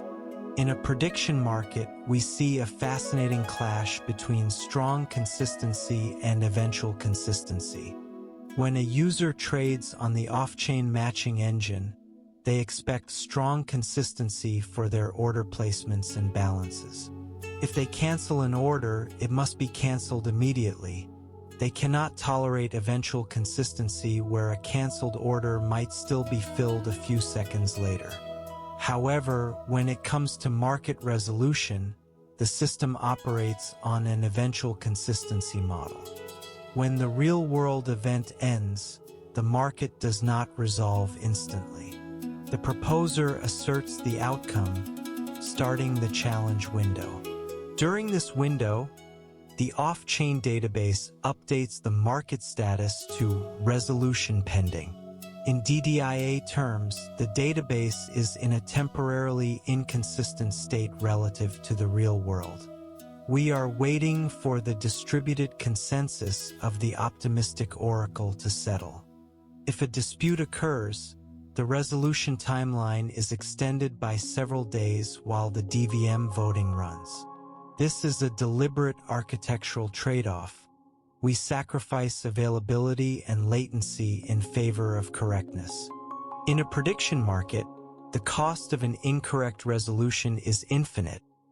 If a market resolves to the wrong candidate, user funds are permanently lost and the platform's reputation is destroyed. Therefore, the system is designed to delay resolution for as long as necessary to guarantee that the final write to the blockchain state is correct. This oracle resolution process can also be modeled as a conflict resolution mechanism for derived data. In a database that supports multi-leader replication, two write operations on different nodes might update the same record with different values at the same time, creating a write conflict. The database must resolve this conflict. Common strategies include last write wins, which is simple but can lose data, or custom conflict resolution handlers written in application code. In our prediction market, the proposer's assertion and the disputer's challenge are equivalent to two conflicting database writes. The proposer writes outcome is yes, and the disputer writes outcome is a no. The blockchain cannot resolve this conflict automatically because it lacks the semantic context of the real world. The UMA DVM acts as an out-of-band conflict resolver. The voting process is a decentralized consensus protocol that evaluates the conflicting claims against a set of predefined natural language rules, the market guidelines, and writes a single, finalized record to the blockchain transaction log. This log is then consumed by our off-chain indexers, updating our materialized database views and achieving eventual consistency across the entire off-chain and on-chain system. To understand how a prediction market handles high-volume, volatile trading in real time, we must examine the core of its execution layer. the order matching engine, and the real-time data streaming architecture. When news breaks, whether it is a surprise political poll or a sudden sports injury, thousands of traders react simultaneously. The system must process their orders, update the order books, execute matches, and broadcast the new prices to the world in milliseconds. A failure or delay in this loop can lead to financial losses for traders and system-wide instability. Let us compare order book designs, look inside a low-latency matching engine, explore the WebSocket streaming network, and analyze how this matches the principles of stream processing in data-intensive systems. We begin by comparing the two dominant designs for decentralized trading: on-chain automated market makers, or AMMs, and off-chain central limit order books, or CLOBs. In the early days of decentralized finance, AMMs like Uniswap were the standard. An AMM replaces the order book with a smart contract containing pools of 2 tokens. The price is determined mathematically based on the ratio of tokens in the pool, typically using the constant product formula, where the quantity of token X multiplied by the quantity of token Y must always equal a constant. AMMs are popular because they can run purely on-chain, requiring no off-chain infrastructure, and they guarantee liquidity even for low-volume assets. However, for prediction markets, AMMs are highly inefficient. First, they suffer from high slippage. Slippage is the difference between the expected price of a trade and the price at which the trade is executed. In a constant product AMM, every buy order pushes the price up, meaning large trades experience severe slippage. Second, AMMs require passive liquidity providers to deposit equal amounts of both assets. In prediction markets, where outcomes eventually resolve to 1 or 0, liquidity providers in AMM pools face high impermanent loss, which is the risk of losing money compared to simply holding the assets. Finally, AMMs do not support limit orders, where a user specifies the maximum price they are willing to pay. To solve this, modern prediction markets use a hybrid central limit order book model. The order book is maintained off-chain. It is a structured database of bids, buy orders, and asks, sell orders sorted by price and time. This off-chain order book supports limit orders, stop-loss orders, and custom trading logic. Because it runs off-chain, users can place and cancel orders instantly with 0 gas fees. The matching engine matches buyers and sellers directly, resulting in tight spreads, minimal slippage, and high capital efficiency, while the blockchain is used only to settle the match trades. Let us now look inside the matching engine itself to understand how it achieves low latency during periods of high volatility.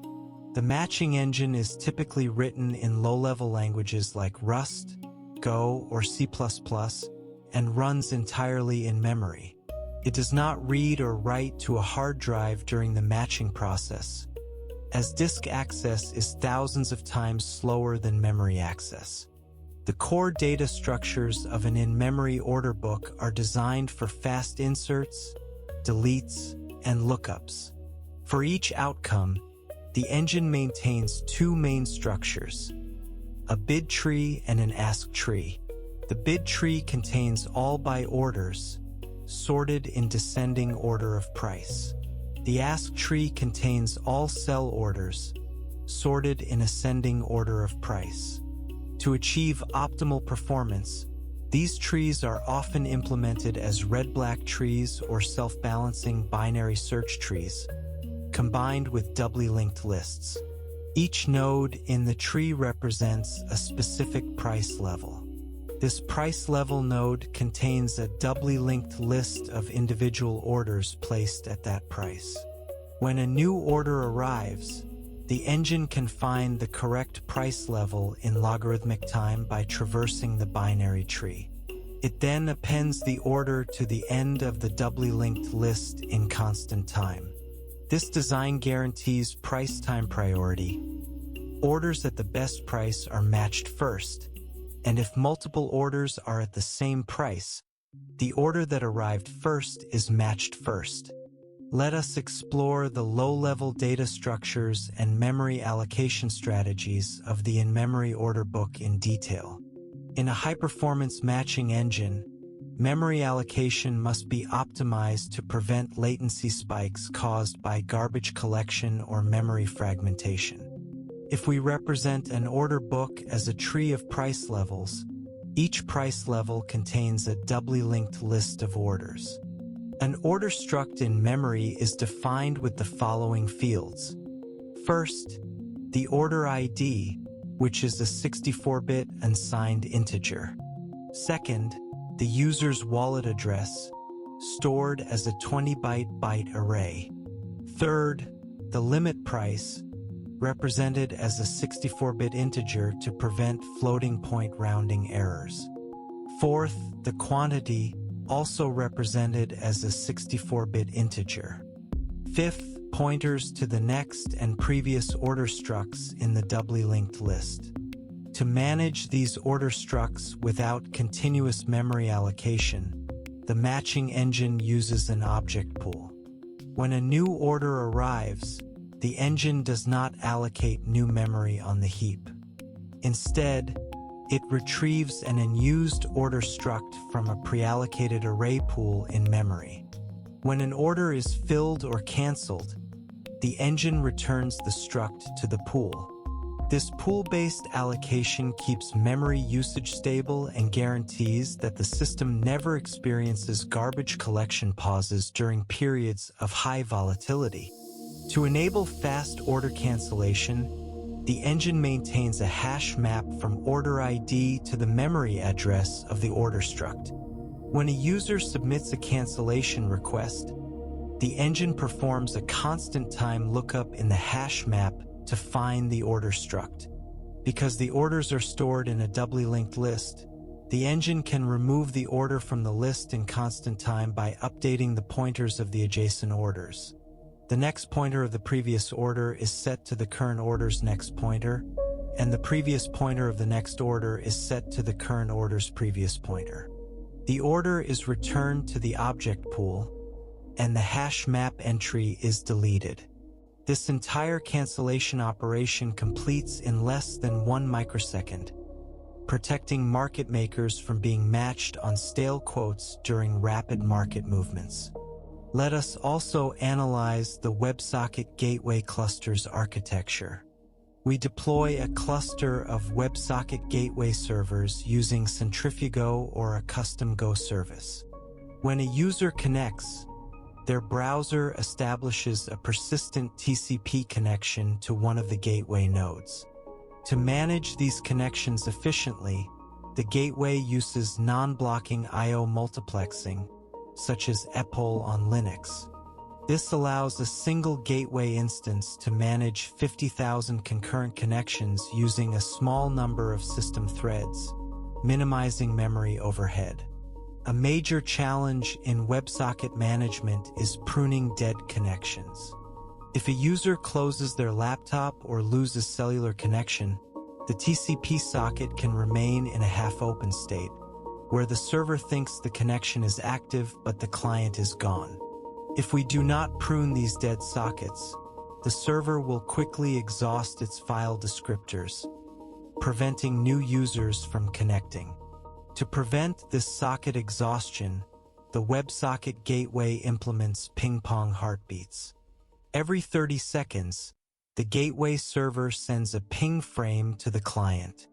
The client's browser must respond with a pong frame.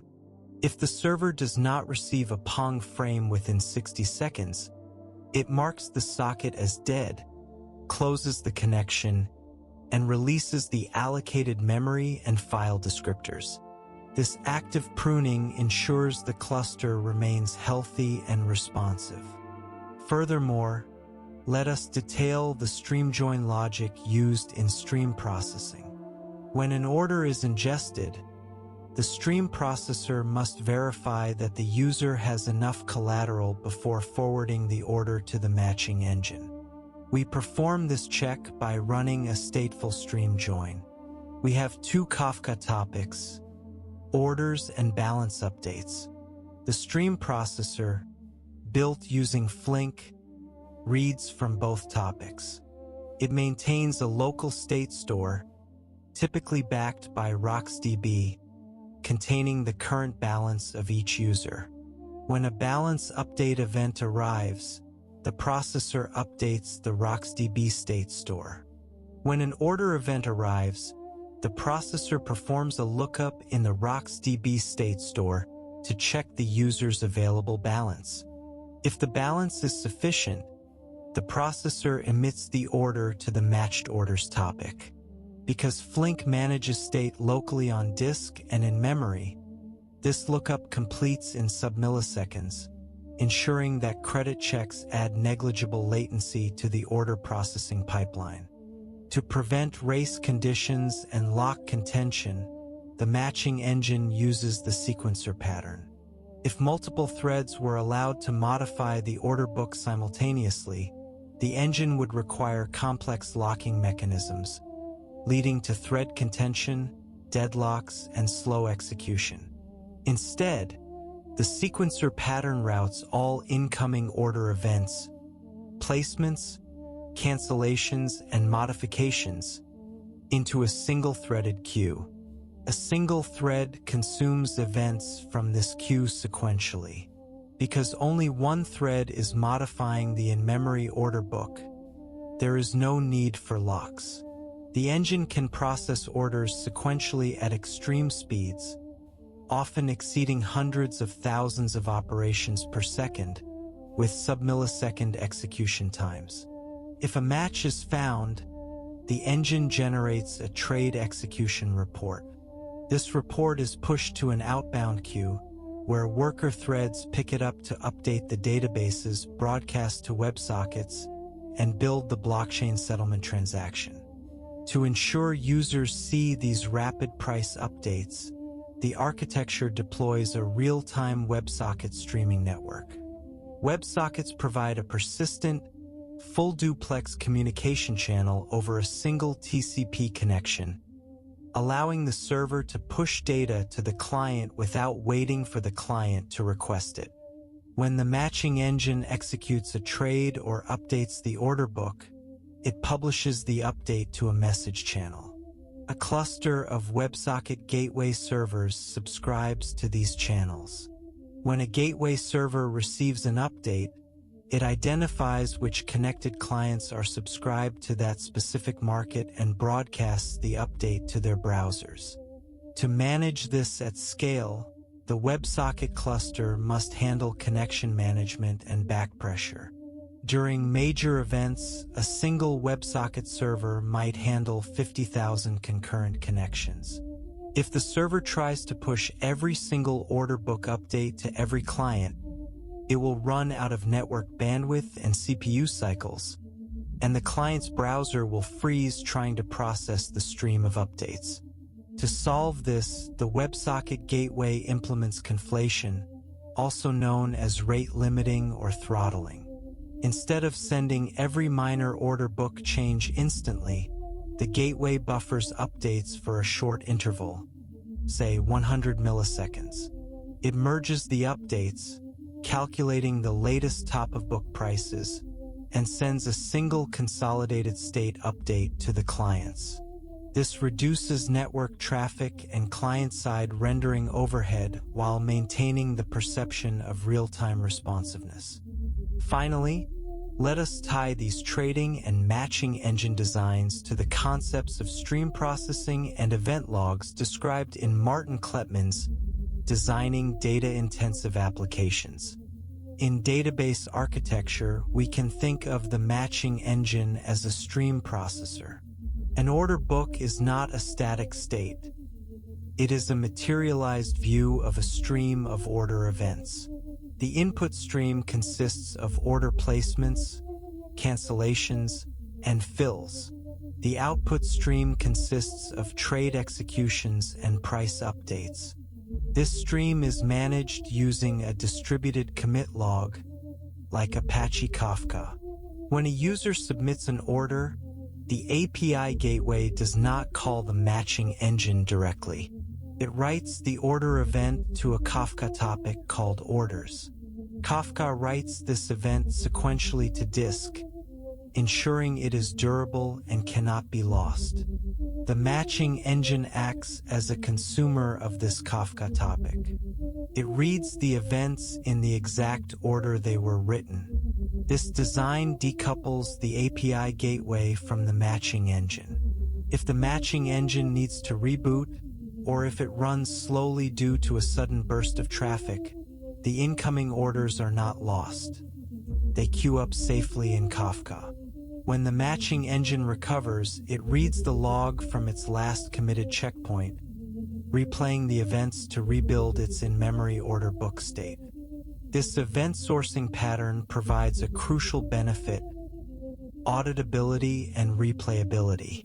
If there is a dispute about a trade, or if the matching engine encounters a software bug that corrupts the in-memory order book, engineers can reset the matching engine's database, go back to the beginning of the Kafka log, and replay every single order event from the last 24 hours. The engine will execute the matches in the exact same sequence, arriving at the correct, uncorrupted state. Furthermore, this stream processing model allows the platform to run multiple independent consumers on the same data feed. While the matching engine is consuming the order stream to execute trades, a separate analytics service can consume the same stream to calculate moving averages. A search indexer can consume it to update market popularity scores, and a security service can monitor the stream in real time to detect market manipulation or suspicious trading patterns. Each service runs at its own pace, reading from the same immutable Kafka log without interfering with the latency of the core matching engine. This event-driven, log-centric design is the foundation of modern, scalable financial architectures. When we design software systems, we must always prepare for growth.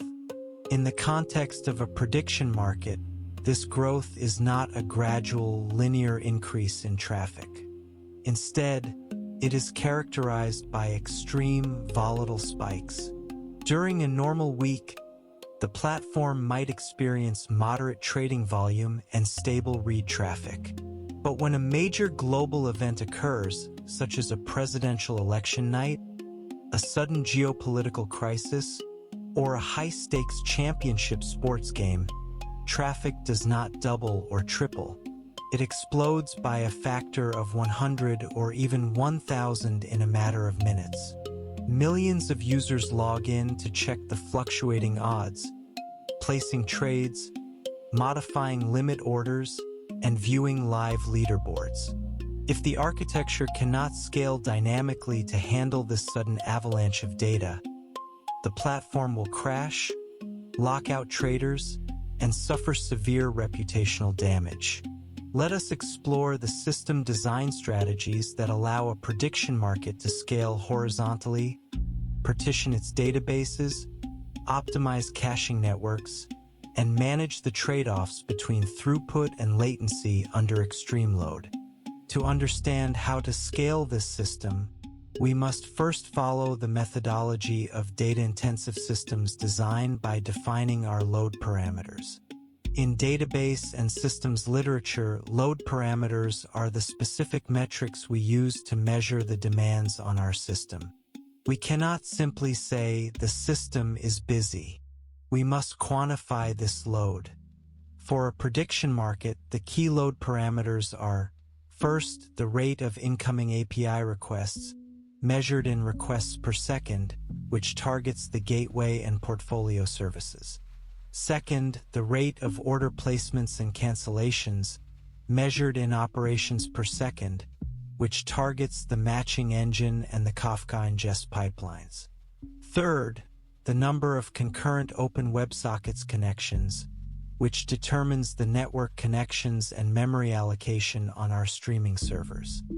Fourth, the write throughput of the database indexer's processing blocks from the blockchain. And fifth, the total network egress, which is the volume of data pushed out of our servers to update the browsers of millions of concurrent users. Once we have defined these load parameters, we can design strategies to cope with growth.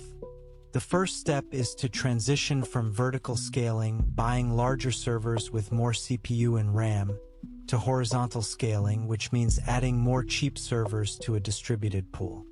To achieve horizontal scaling, we must break down our monolithic backend into a set of stateless microservices. A stateless service is one that does not store any persistent data in its local memory or disk. Any instance of the service can handle any request because all state is stored in shared, external databases or caches. Let us map out the microservices breakdown of this architecture. At the front of our system is the API Gateway Service. This is the traffic cop of the architecture, built using high-performance, asynchronous networking libraries in Go or Rust. The gateway is deployed behind a Layer 7 load balancer, which distributes incoming HTTP and WebSocket requests across a cluster of gateway instances. The gateway handles SSL and TLS termination, authenticates users, verifies EIP, 712 cryptographic signatures on orders, and performs rate limiting. Because the gateway is entirely stateless, we can scale it horizontally by simply spinning up more containers in a Kubernetes cluster as traffic increases. Below the gateway is the order ingest service. This service acts as a buffer. When a user submits a signed limit order, the gateway forwards it to the ingest service. The ingest service does not attempt to match the order or write it to a primary database. Instead, it writes the raw order payload directly to a distributed event log Apache Kafka.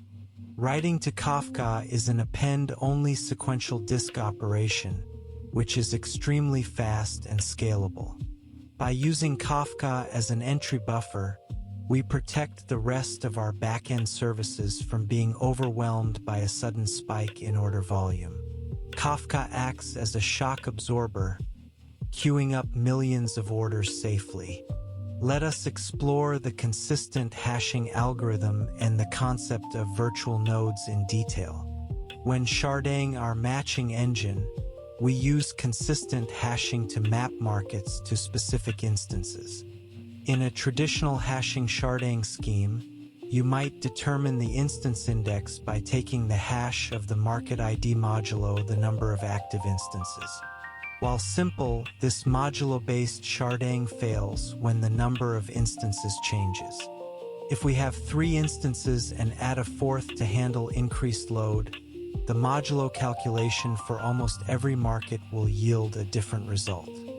We would have to migrate the memory state of 90% of our active markets across servers, causing a massive performance outage. Consistent hashing solves this by placing both the matching engine instances and the markets on a virtual hash ring. The hash ring represents the range of a hash function, typically a 32-bit integer space from 0 to 2 raised to the power of 32 minus 1. We use a hash function like murmurhash3 to hash the identifiers of our matching engine instances and place them at specific points on the ring. When an order for a market arrives, we hash the market's condition ID and place it on the same ring. We then traverse the ring clockwise from the market's hash point until we encounter the first matching engine instance. That instance is assigned to manage the market. To ensure an even distribution of markets across servers, we introduce virtual nodes. If we only hash the physical server IP addresses, random hash clustering can cause one server to receive twice as many markets as another. To prevent this imbalance, we define multiple virtual nodes for each physical instance, typically 100 virtual nodes per server. We hash each virtual node identifier, such as server1-virtual node 32, and place them on the ring. When a market's hash is placed on the ring, it traverses clockwise and matches a virtual node, which maps back to the physical server. This virtual node design ensures that if we have 3 servers and add a 4th, we only need to migrate approximately 25% of our active markets to the new server, minimizing network overhead and keeping the platform available.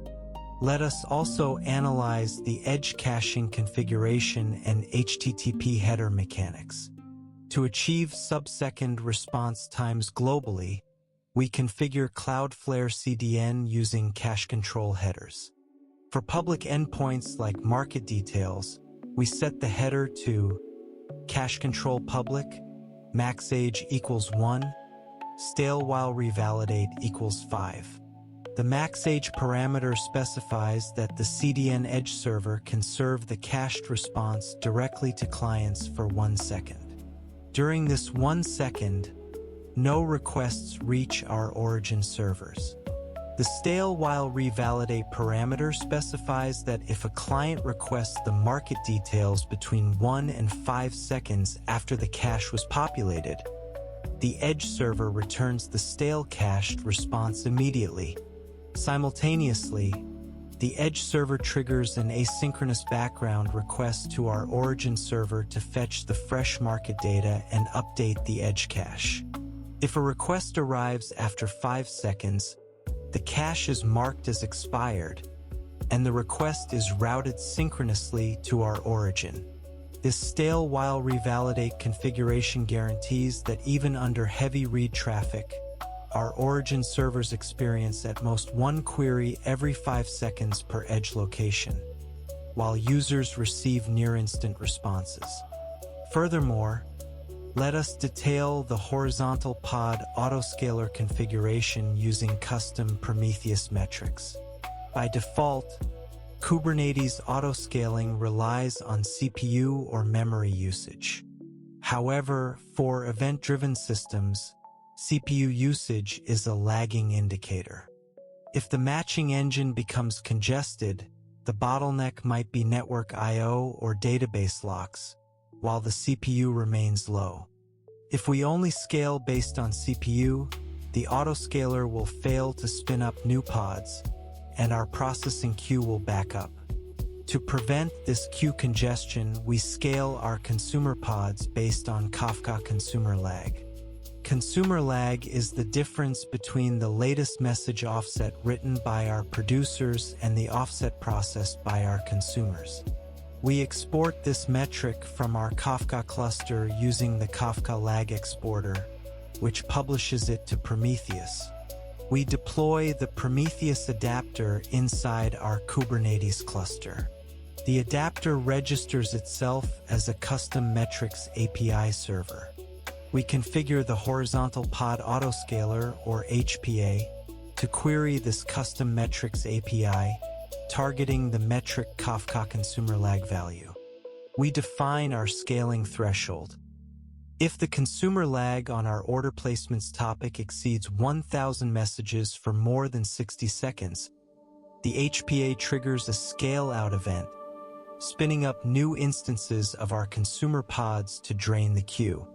When the lag drops below 200 messages, the HPA scales the pods down. This custometric scaling keeps our processing queues short and ensures our trading engine remains responsive under volatile workloads. Next, we have the matching engine service. Unlike the API gateway, the matching engine is stateful. It must maintain the active order books in memory to match bids and asks in microseconds. Because the matching engine is single-threaded per order book to prevent race conditions, we cannot scale a single order book horizontally across multiple servers. If instance A and instance B both had copies of the S&O order book for a market, they would need to coordinate with each other to prevent double matching, introducing network latency that would destroy performance. To scale the matching engine, we use partitioning, also known as sharding. Instead of running a single massive matching engine for the entire platform, we deploy a cluster of independent matching engine instances. We partition the markets across these instances using a consistent hashing algorithm based on the market's unique condition ID.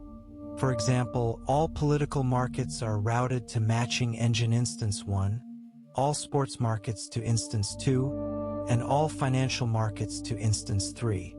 When an order arrives in the Kafka ingest topic, the partitions are routed to the corresponding matching engine instances. Each instance maintains only a subset of the order books in memory. This sharding strategy allows us to scale our matching capacity infinitely.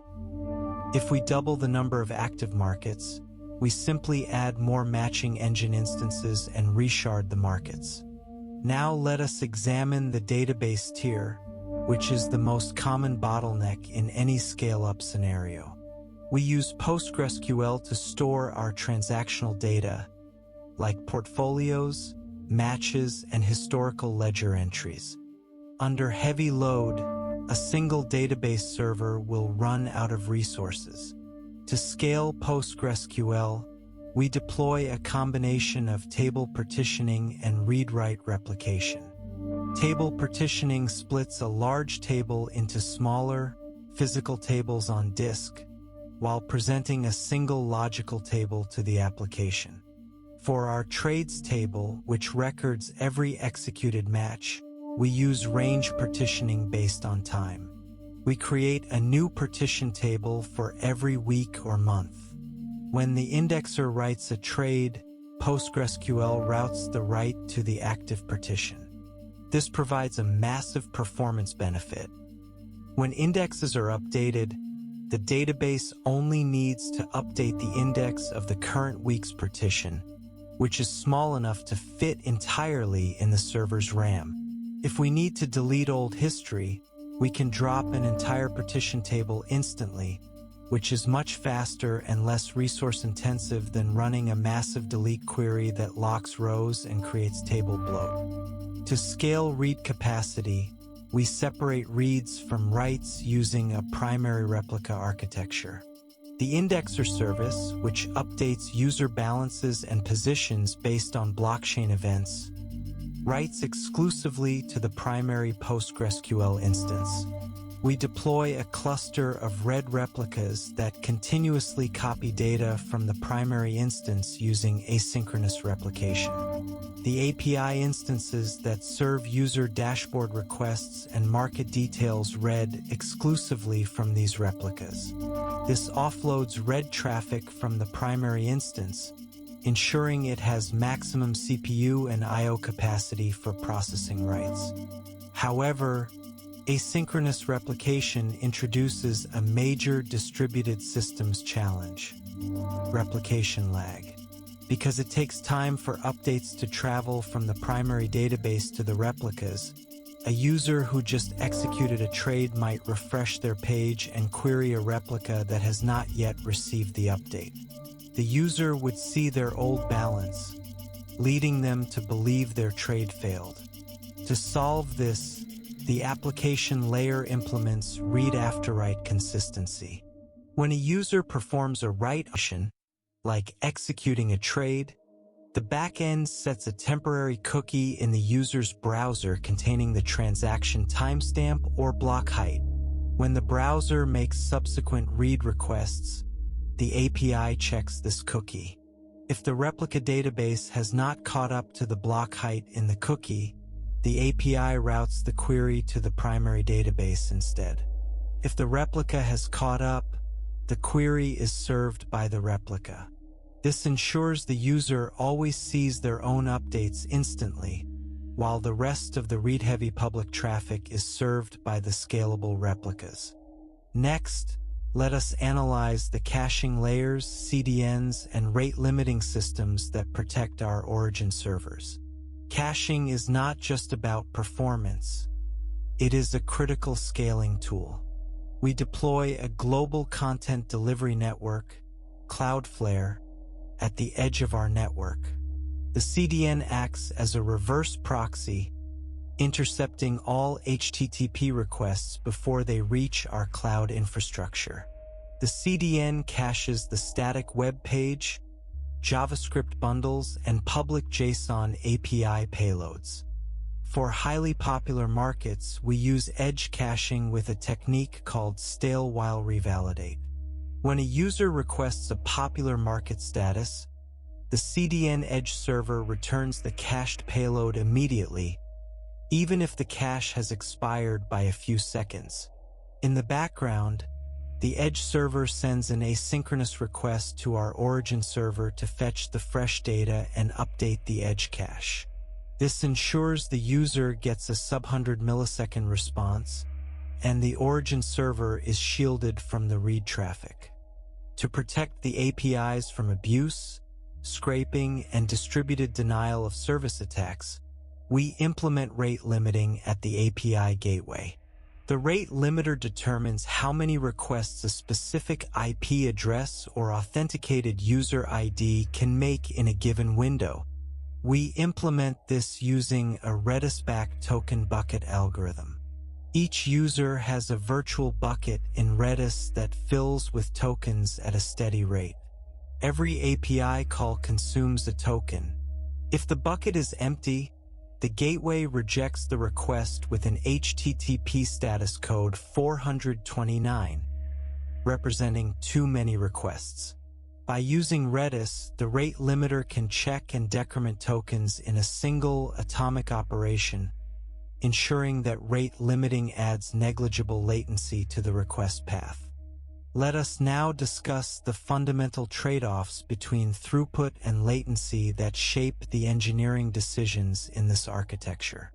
Throughput is the rate at which the system can process transactions.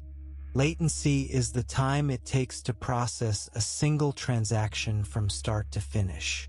In a high-scale system, we often cannot maximize both. We must choose which to prioritize. We see this trade-off clearly in our blockchain settlement engine. When the matching engine outputs match trades, they must be written to Polygon. The settlement service must construct transactions, sign them, and submit them.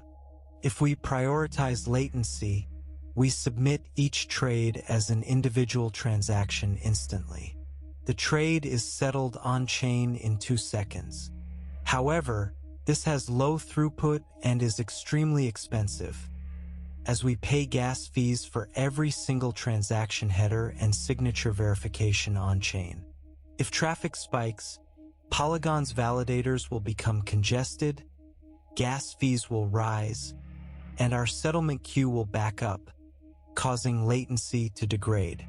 To maximize throughput and minimize cost, we prioritize batching. The settlement service buffers match trades in memory for a short window, say 500 milliseconds. It then bundles up to 50 trades into a single multi-trade transaction and submits it to our custom exchange smart contract. The smart contract processes the entire batch in a single execution loop.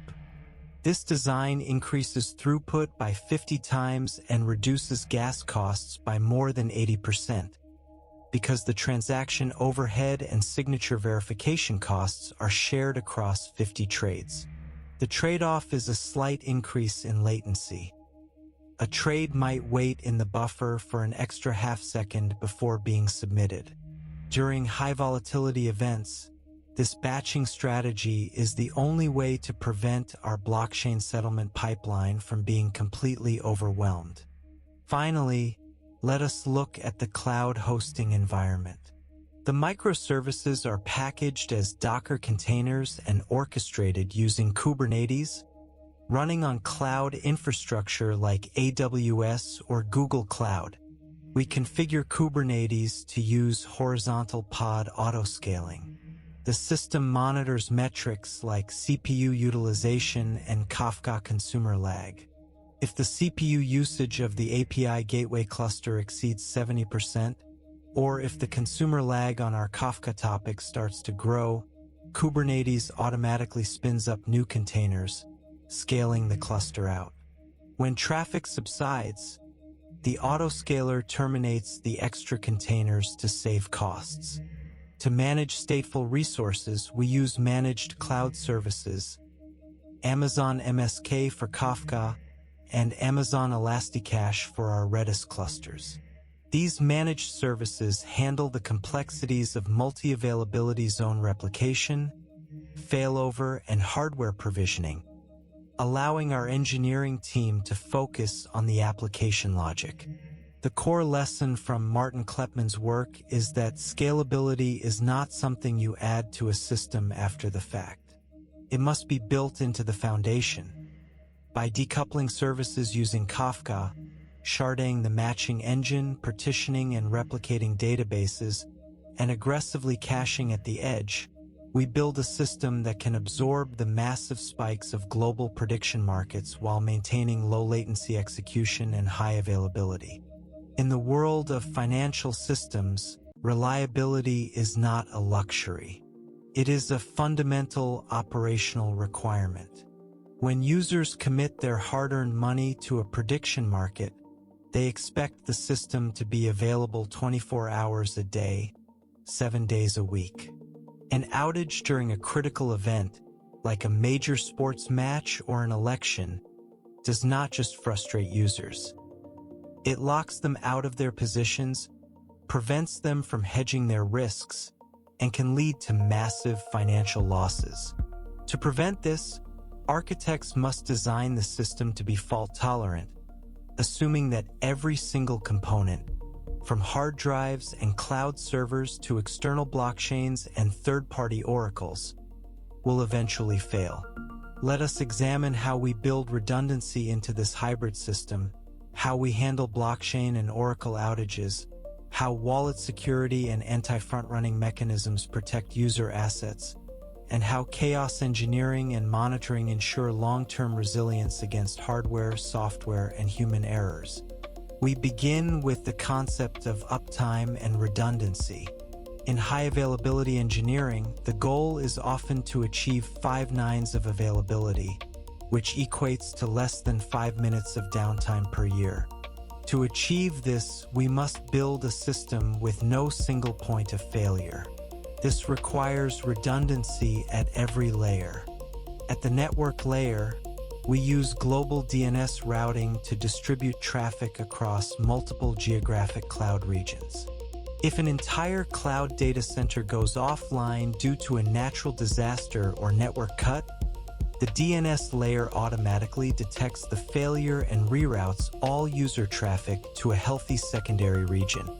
Within each region, our stateless microservices are deployed across multiple physical availability zones. If one zone loses power, Kubernetes automatically reschedules the affected containers onto servers in the remaining zones. For stateful components like our PostgreSQL database, we use automatic failover coordination. We deploy a primary database and multiple synchronous RED replicas across different zones. A consensus-based coordinator, such as Patroni using Consul, monitors the health of the primary database. If the primary database fails, the coordinator initiates a consensus vote among the replicas, promotes the healthiest replica to the primary position, and updates the application connection pool. This entire failover process completes in seconds, ensuring that users experience only a brief pause in transaction processing rather than a prolonged outage. But what happens when the failure occurs outside our cloud infrastructure? What happens if the underlying blockchain network, Polygon, goes offline or experiences severe congestion? In a pure decentralized application, a blockchain outage brings the entire application to a halt. In our hybrid architecture, however, we can degrade gracefully. If Polygon stops producing blocks, our off-chain matching engine continues to function. Users can still place orders, cancel quotes, and match trades in real time because these operations run entirely in memory on our servers. The trades are matched, but they cannot be settled on-chain. The settlement service buffers these matched trades in a persistent queue in Kafka. From the user's perspective, the trade appears completed in the UI, but it is marked as pending settlement. When Polygon recovers and resumes block production, the settlement service reads the pending trades from Kafka, packages them into batches, and submits them to the blockchain. The system catches up dynamically, absorbing the blockchain outage without losing a single trade. A more complex failure mode is an oracle failure. What if UMA's optimistic oracle goes offline? Or what if a malicious actor attempts to resolve a market incorrectly? To protect user collateral, our smart contracts implement emergency stop patterns, often called circuit breakers. The contracts are built with a pause function that can be called by a multi-signature wallet held by trusted core team members and independent security entities. Let us examine the disaster recovery strategies in detail. When we design for high availability, we define two primary metrics: recovery time objective, or RTO, and recovery point objective, or RPO. RTO is the maximum acceptable duration of downtime before the system is restored. RPO is the maximum acceptable period of data loss, measured in time. For our prediction markets transactional tier, we set our RTO to less than 30 seconds and our RPO to less than 1 second. To achieve these metrics, we deploy a multi-region active-passive database architecture using AWS Aurora Global Database. The primary database cluster resides in our active region, say US East. A passive replica cluster resides in our disaster recovery region, US West. Aurora replicates the transaction logs from the primary region to the passive region at the physical storage layer, bypassing the database engine itself. This storage-level replication is highly optimized, resulting in a cross-region replication lag of less than 1 second, satisfying our RPO. If the primary region suffers a complete blackout, our automated monitoring systems trigger a failover sequence. The global DNS director reroutes incoming traffic to the West Coast gateways. Concurrently, a script calls the AWS API to promote the Aurora West replica to primary status. Because the storage replication lag was less than 1 second, the West database is promoted instantly with minimal data loss. The API instances in the West region establish connection pools with the new primary database and the platform resumes processing trades. This entire failover completes in under 20 seconds, meeting our RTO target and ensuring our users experience minimal disruption. Let us now trace the transaction execution flow of ERC 4337 account abstraction in detail. Traditional Ethereum transactions are simple. A user signs a transaction with their private key and submits it to the network. The transaction must be sent from an externally owned account, and the user must pay gas fees in the native token, like POL on Polygon. ERC 4337 replaces this model by introducing smart contract wallets and off-chain bundlers. When a user wants to execute a trade, their browser does not construct a standard transaction. Instead, it constructs a user operation struct. This struct contains the following fields. First, the sender address, which is the address of the user's smart contract wallet. Second, the nonce, a counter to prevent replay attacks. Third, the init code, which contains the bytecode to deploy the smart contract wallet if it does not yet exist. Fourth, the call data, which represents the function call to be executed, such as calling the transfer function on the conditional tokens contract.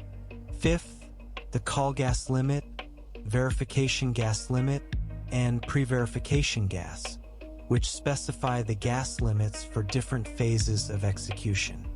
Sixth, the max fee per gas and max priority fee per gas, defining the gas prices the user is willing to pay. Seventh, the paymaster and data, which contains the address of the paymaster contract and any parameters needed to sponsor the transaction. Eighth, the signature, which is the user's cryptographic signature authorizing the operation. The browser submits this user operation to a specialized alt mempool over a JSON RPC connection. A service called a bundler monitors this mempool. The bundler is a node running custom client software. It takes multiple user operation structs from different users, validates their signatures and balances, and bundles them into a single standard blockchain transaction. The bundler submits this transaction to the entry point smart contract. The entry point contract is a singleton contract deployed at a static address on Polygon that coordinates all ERC-4337 operations. When the entry point receives the bundler's transaction, it executes in two phases: the verification loop and the execution loop. In the verification loop, the entry point iterates through each user operation. It calls the validate user op function on the sender's smart contract wallet, passing the user operation details. The smart contract wallet verifies the signature against the user's registered keys. If the user operation specifies a paymaster, the entry point calls the validate paymaster user op function on the paymaster contract. The paymaster contract verifies that the user has sufficient off-chain balance or credit and deposits enough native tokens in the entry point contract to cover the gas cost of the transaction. Once all user operations are validated, the entry point enters the execution loop. It calls the sender wallet's execute function, which in turn calls the target contract, like the conditional tokens contract, to perform the swap.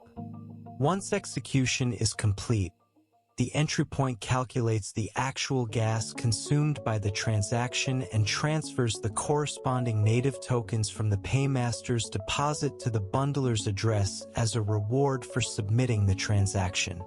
This clean separation of signature verification, gas payment, and execution allows our prediction market to provide gasless, multi-action transactions to our users, significantly lowering the barrier to entry.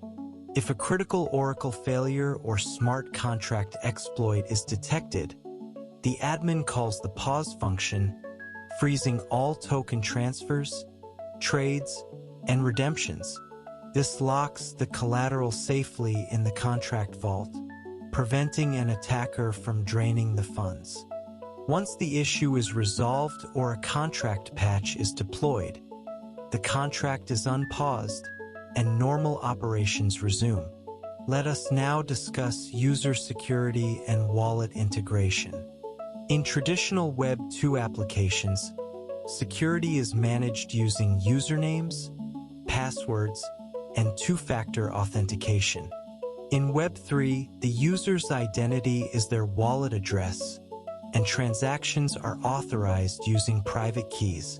To provide a seamless user experience, the platform must support two types of wallet integrations. The first is non-custodial browser wallets like MetaMask or Coinbase Wallet. These wallets store the user's private keys locally on their device, giving the user complete control. The application never sees the private keys. It simply sends the transaction payload to the browser extension, and the user signs it. The second type is embedded or custodial wallets like Web3 Auth or Magic. These services use social logins, allowing users to sign up using their Google or Twitter accounts.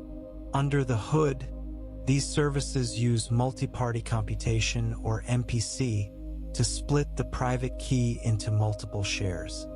One share is stored on the user's device, one on the provider's server, and one is encrypted by the user's social login password. To sign a transaction, the user's device and the provider's server coordinate to generate a signature without ever reconstructing the full private key in a single location.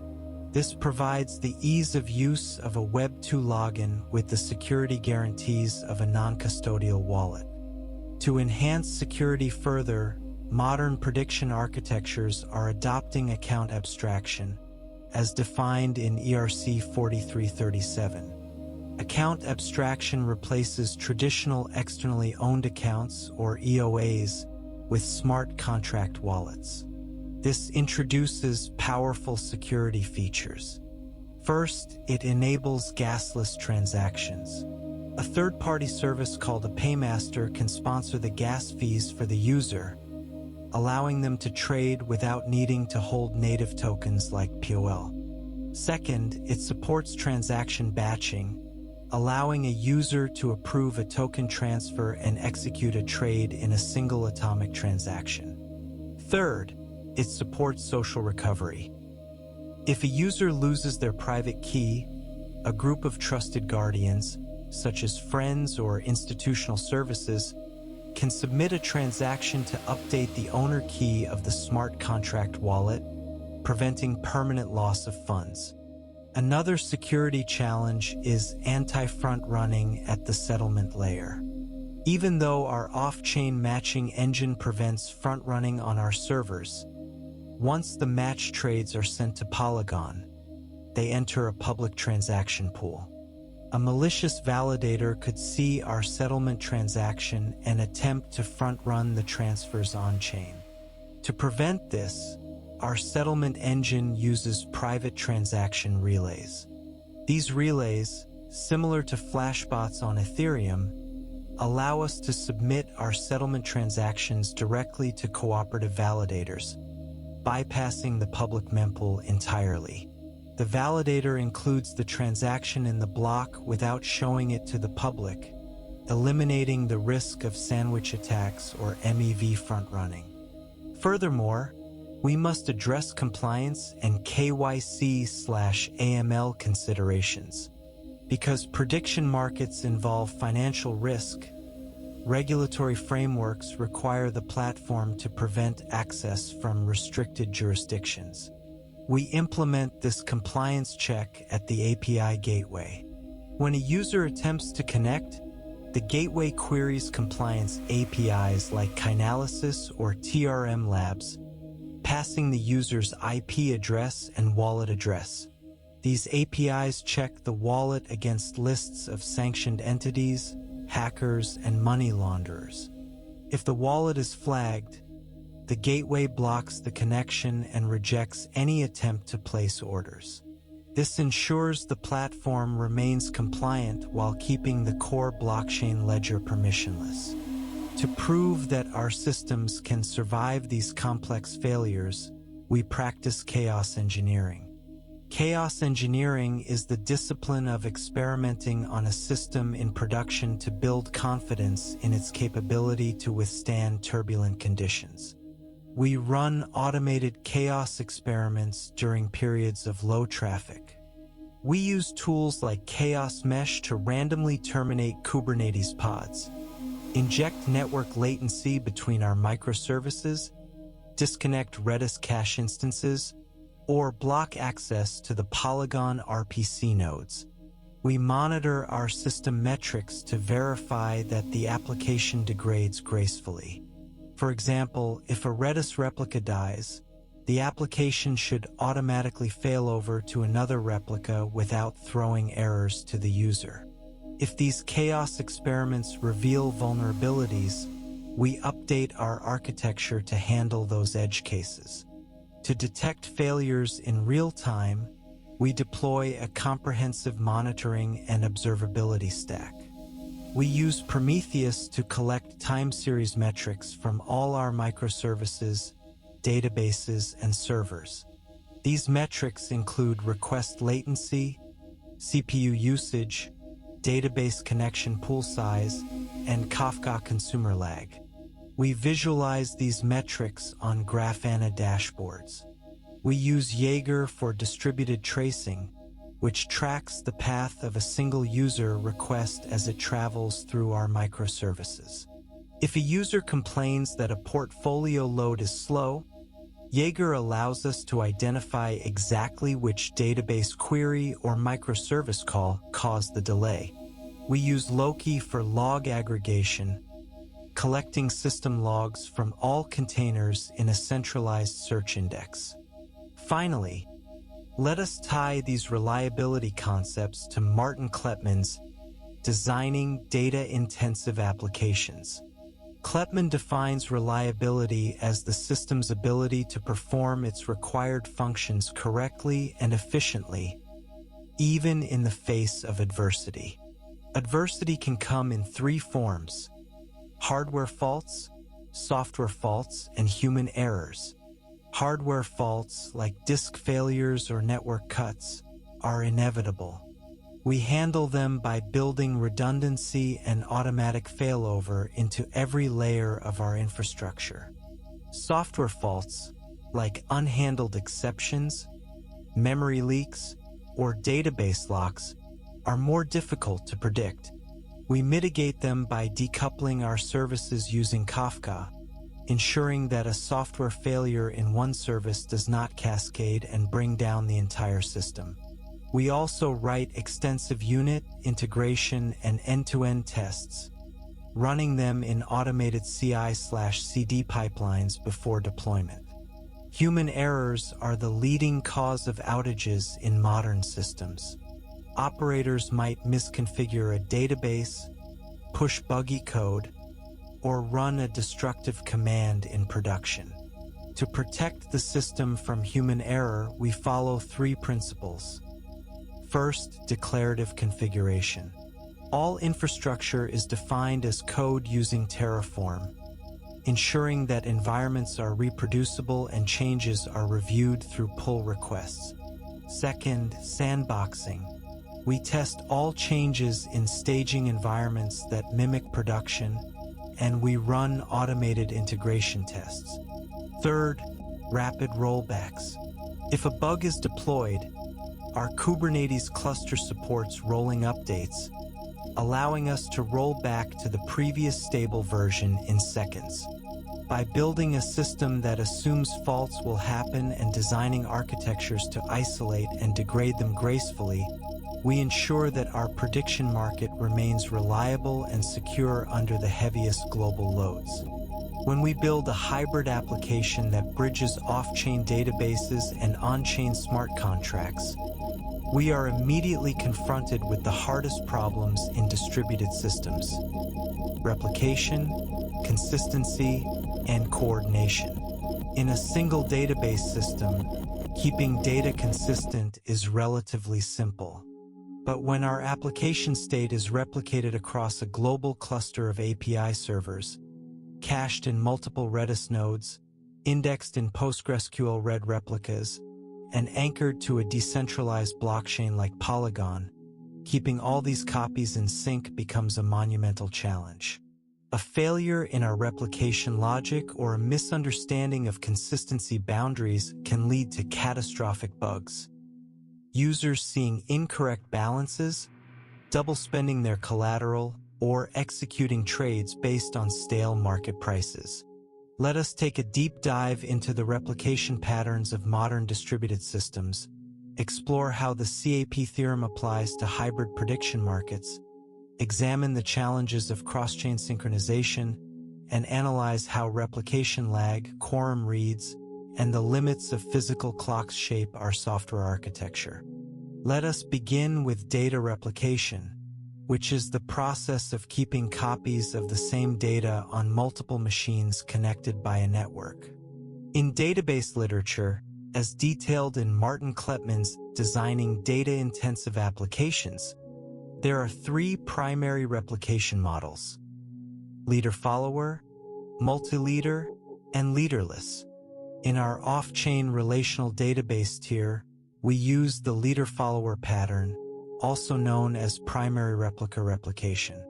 All write operations, such as when our indexer updates a user's portfolio balance after a blockchain trade settles, are sent to a single designated database node called the leader.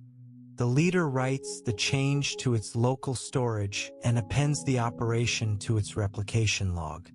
The follower nodes, or read replicas, consume this log and apply the updates in the exact same order to their own copies of the database. The application layer reads from these followers, scaling our read capacity.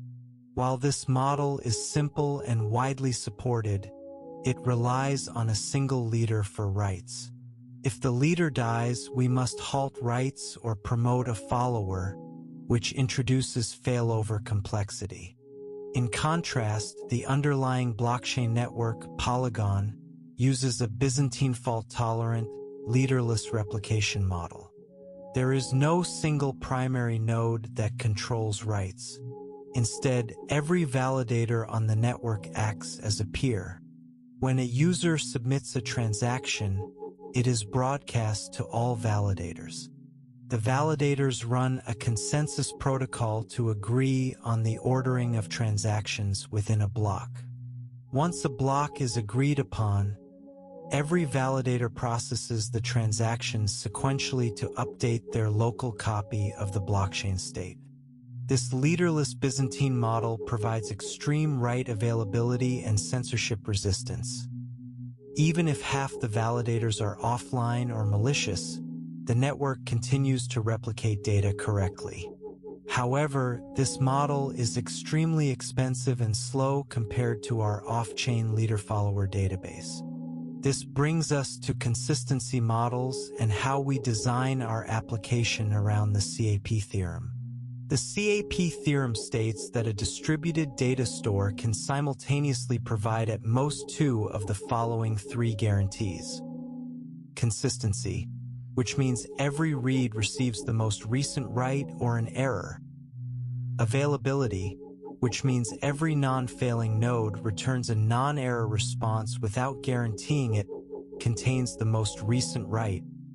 And partition tolerance, which means the system continues to operate despite an arbitrary number of messages being dropped or delayed by the network between nodes. In the real world, networks are never perfect. Routers fail, cables are cut, and packets are dropped. Therefore, partition tolerance is not a choice. We must assume network partitions will occur. As a result, when a partition happens, we must choose between consistency and availability. This choice is not a binary, all-or-nothing decision for the entire application. We can make different choices for different data entities. Let us look at how this applies to our prediction market. For account balances, collateral holdings, and active orders, we choose consistency over availability. This is a CP design.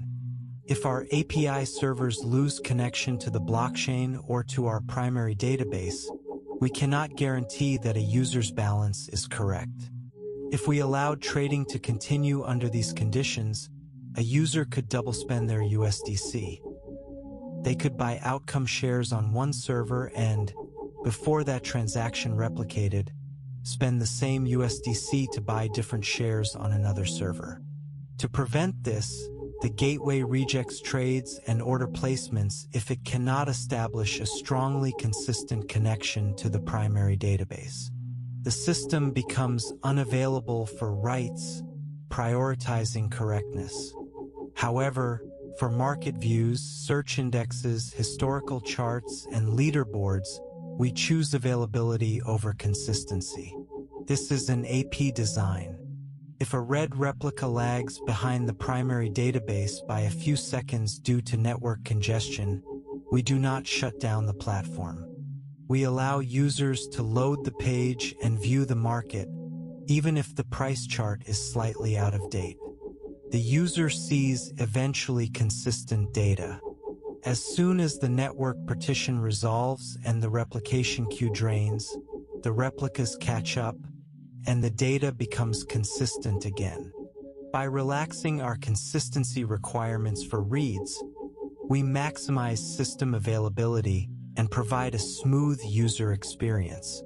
Let us examine how we prevent write skew anomalies in our relational databases using serializable snapshot isolation, or SSI.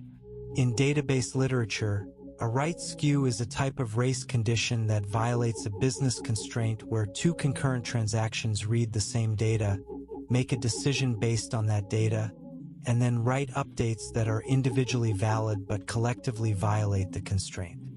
A classic example of write skew in a prediction market is margin trading, where a user wants to maintain a minimum margin requirement. Suppose a user has two positions, A and B, which collectively secure a loan of 100 USDC.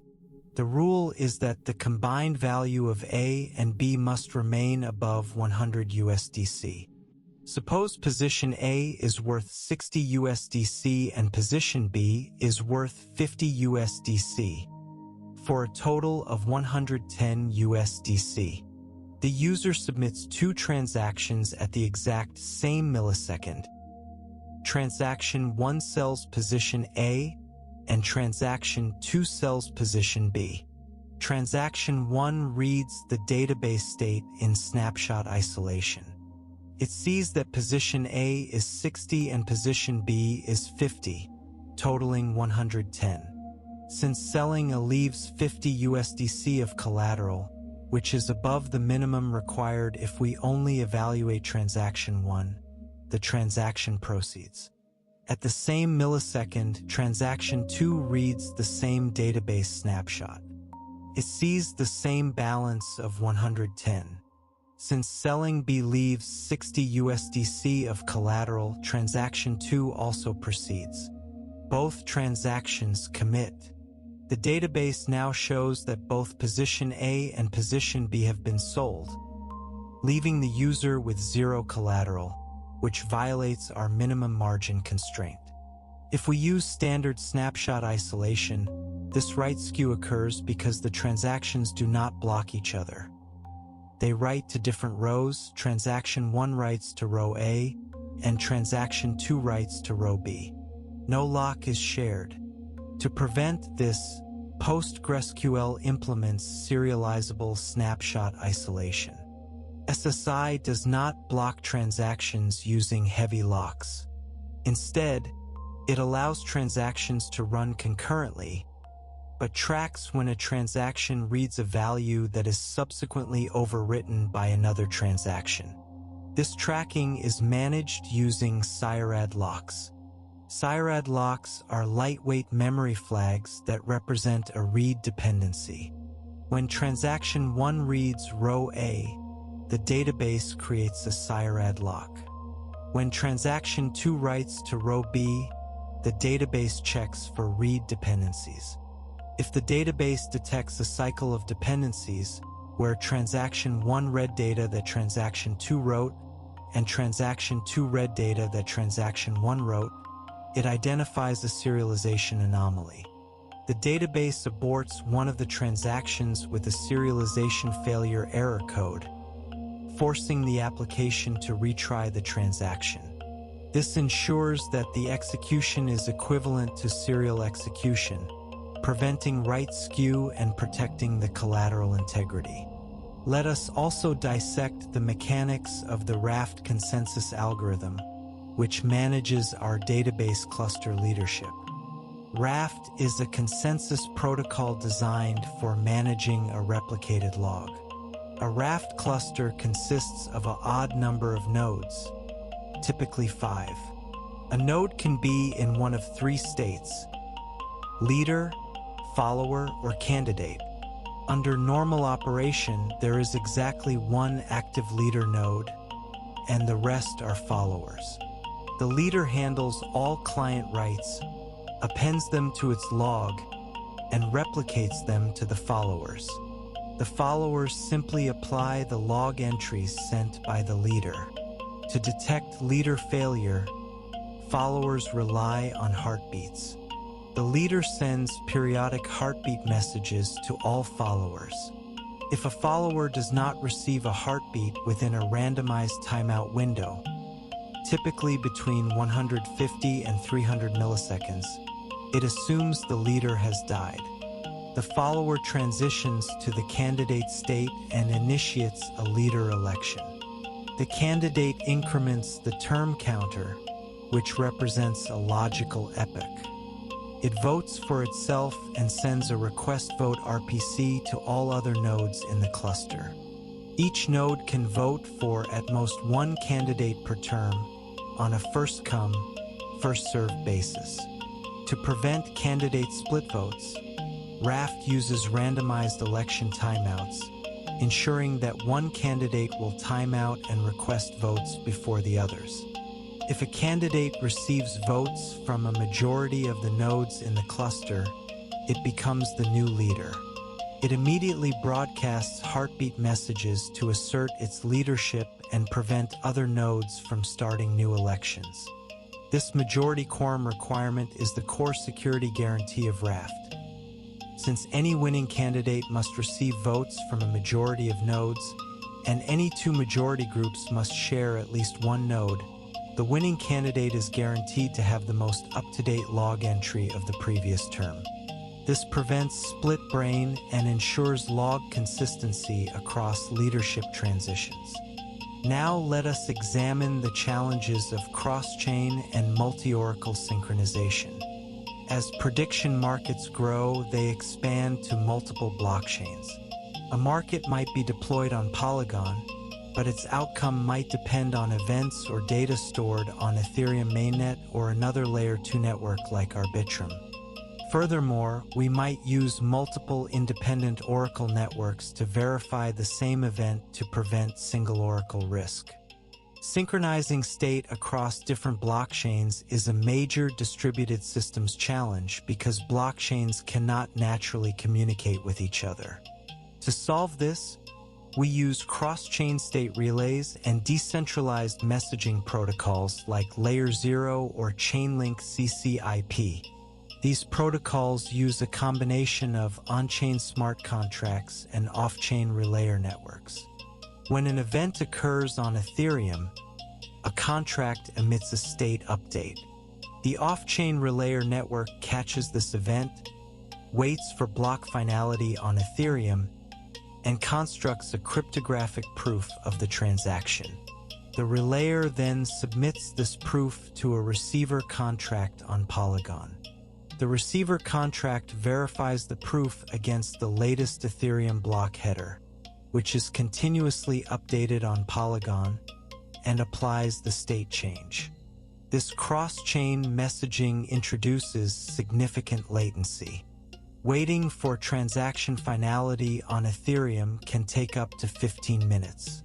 During this time, the state on Polygon is inconsistent with the state on Ethereum. Architects must design the system to handle this latency.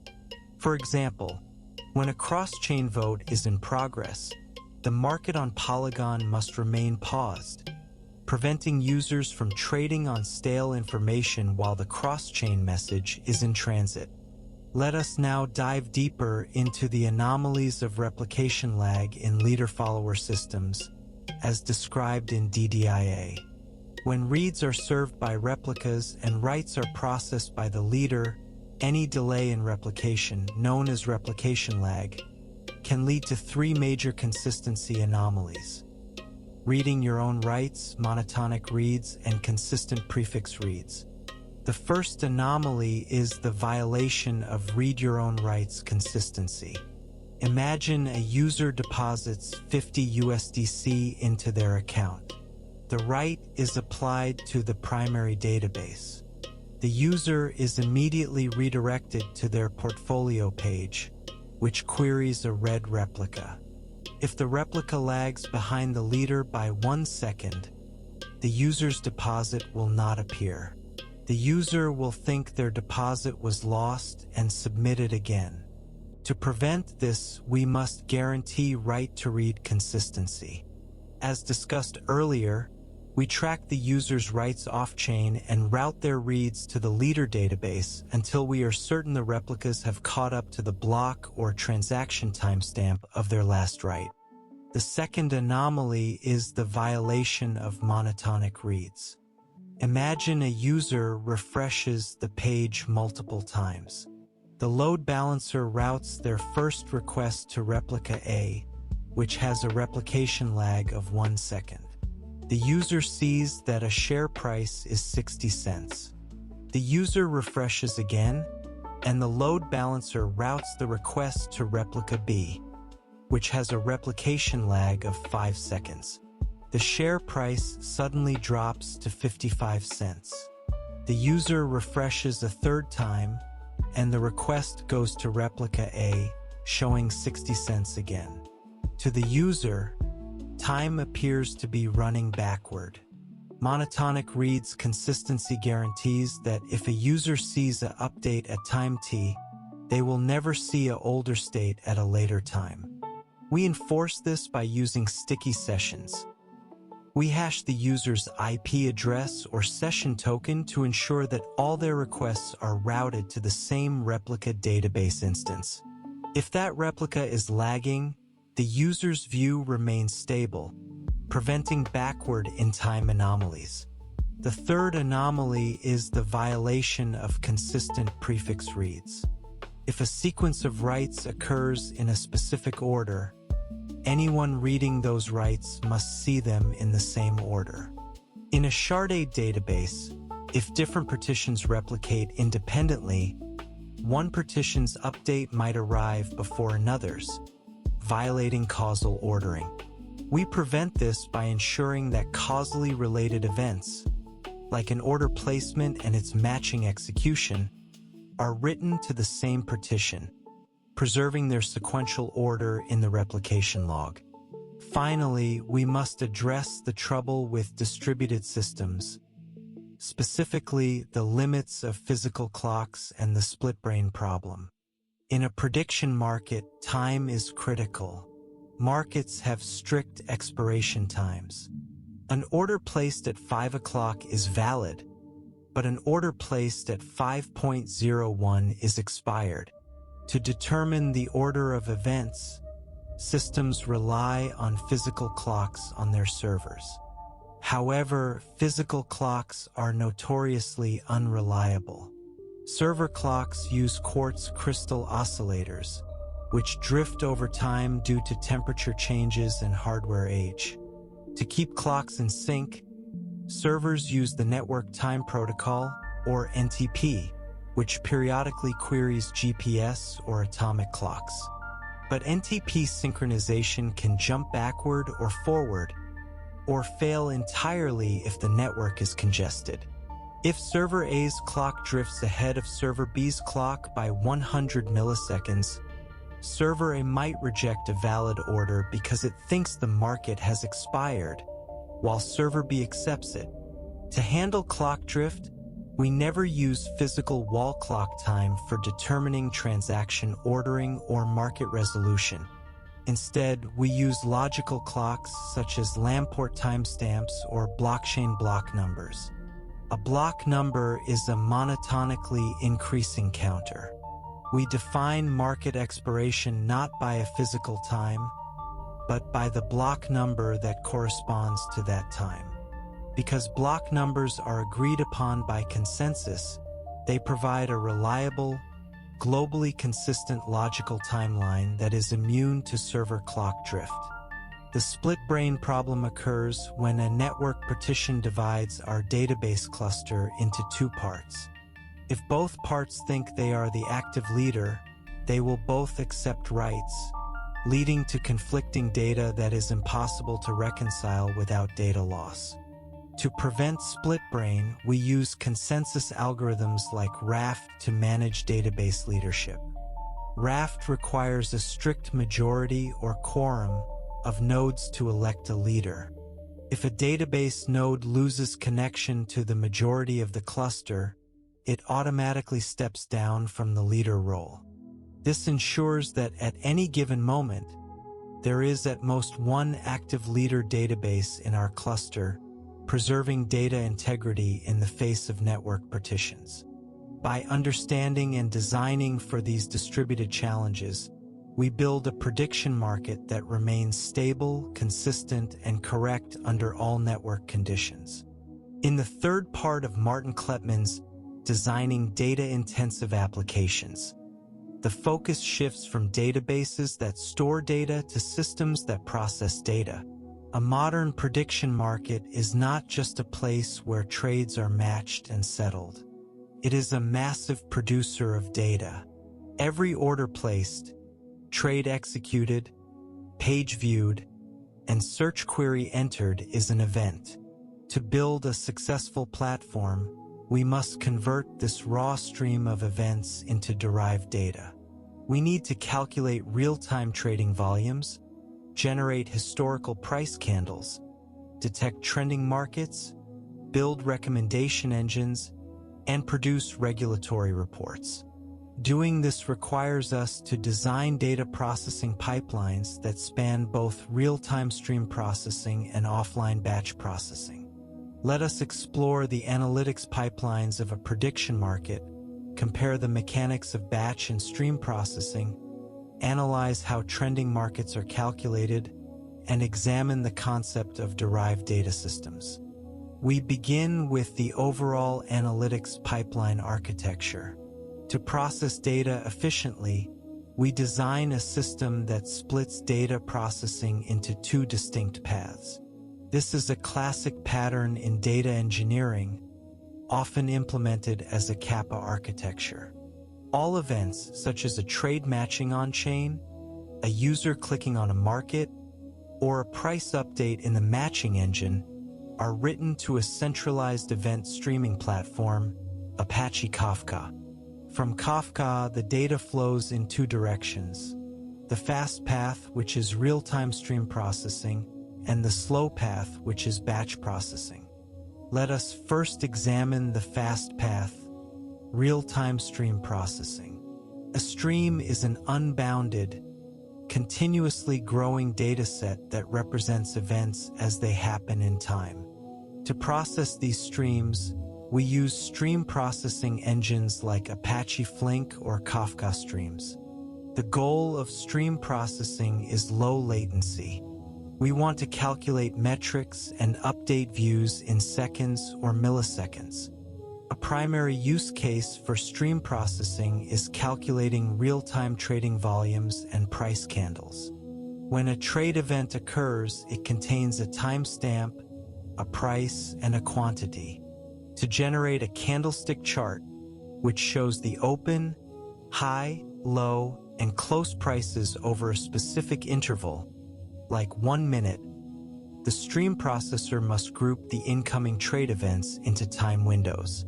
In stream processing, there are several types of windowing strategies: tumbling windows, sliding windows, and session windows. To calculate 1-minute price candles, we use a tumbling window. A tumbling window is a series of contiguous, non-overlapping time intervals of fixed length. For example, the window for 12 o'clock to 12.01 is distinct from the window for 12.01 to 12.02. The stream processor buffers the incoming trades for each minute. As the trades flow in, it maintains the running open, high, low, and close prices in memory. At the end of the minute, the processor closes the window, writes the completed candle to a time series database like InfluxDB or TimescaleDB, and sends an update over the WebSocket connection to the front end. The user sees the chart update in real time. If we want to calculate a rolling metric like the total volume in the last 24 hours, we use a sliding window. A sliding window is a fixed-length window that moves forward by a specified slide interval. For example, a 24-hour window might slide forward by every 5 minutes. The stream processor continuously adds new trades and discards trades that have fallen out of the 24-hour window, updating the running volume. Let us examine the data processing math of trending markets and the execution model of Spark batch jobs. To calculate trending markets, we use a time decay algorithm. The formula for the trending score S is defined as the sum over all trades, I of the trade volume VI, multiplied by an exponential decay factor, e raised to the power of negative lambda multiplied by delta t.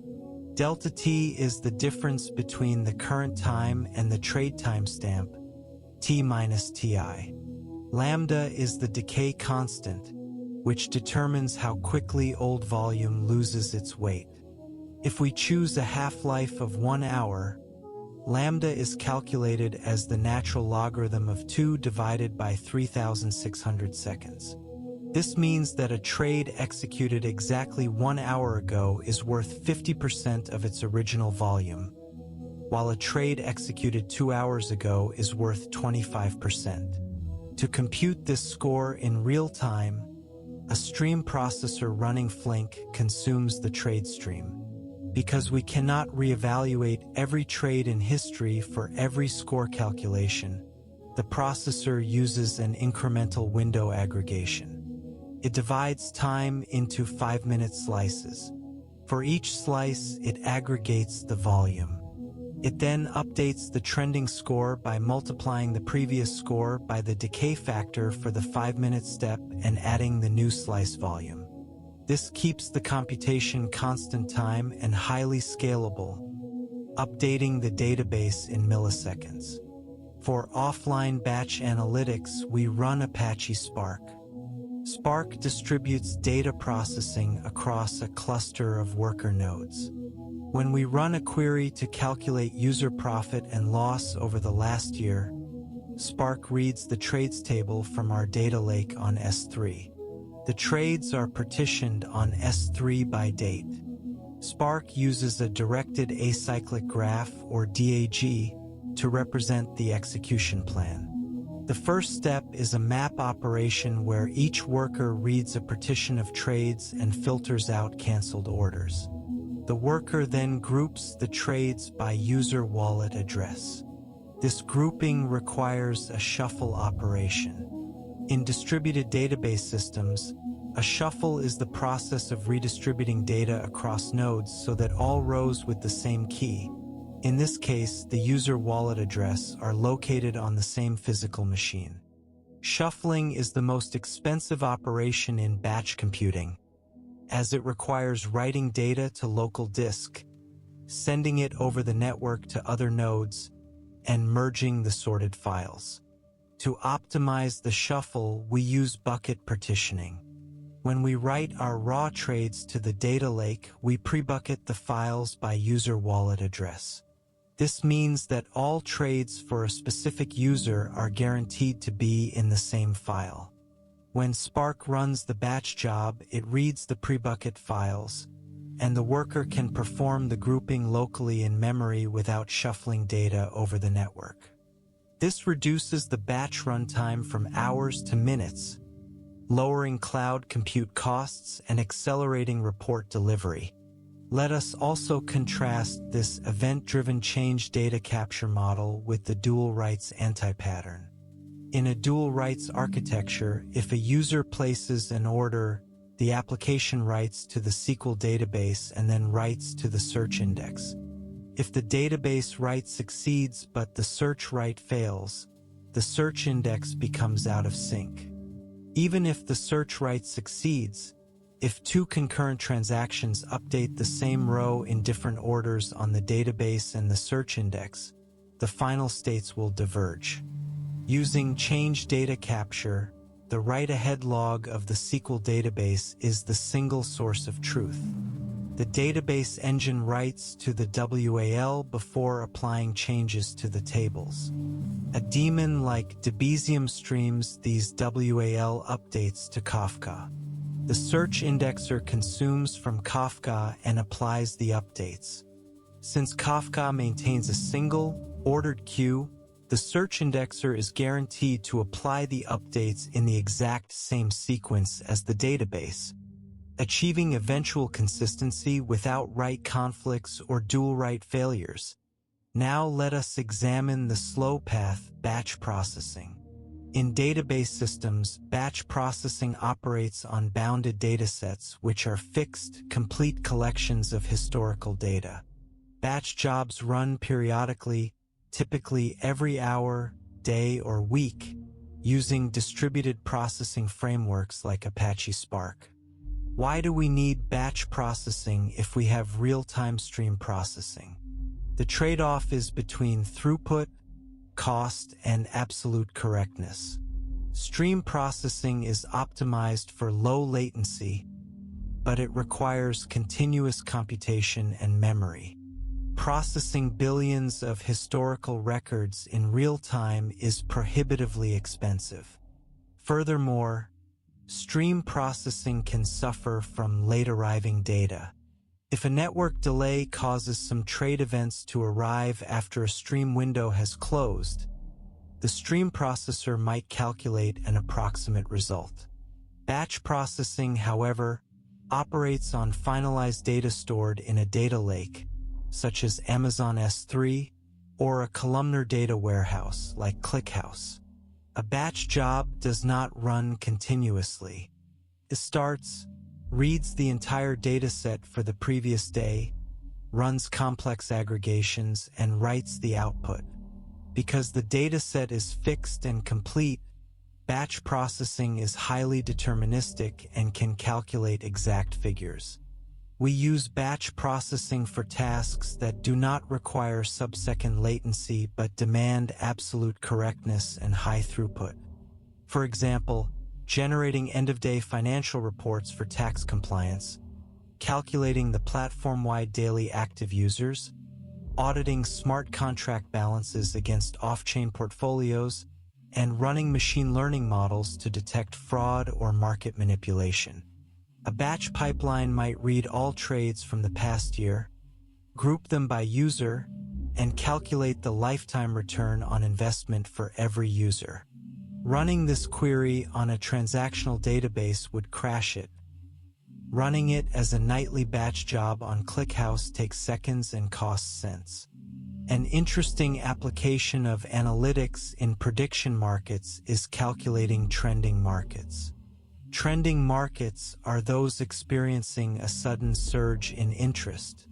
If we simply ranked markets by total lifetime volume, the top markets would always be the massive, long-running ones like the presidential election. New, highly relevant markets, such as a sudden geopolitical event or a breaking pop culture controversy, would be buried at the bottom because they have only existed for a few hours. To discover trending markets, we use a decay algorithm. We calculate a trending score for each market. The score is calculated by dividing the volume accumulated in a recent short window, say the last hour, by a time decay factor. The time decay factor is a mathematical function that increases exponentially as the market gets older.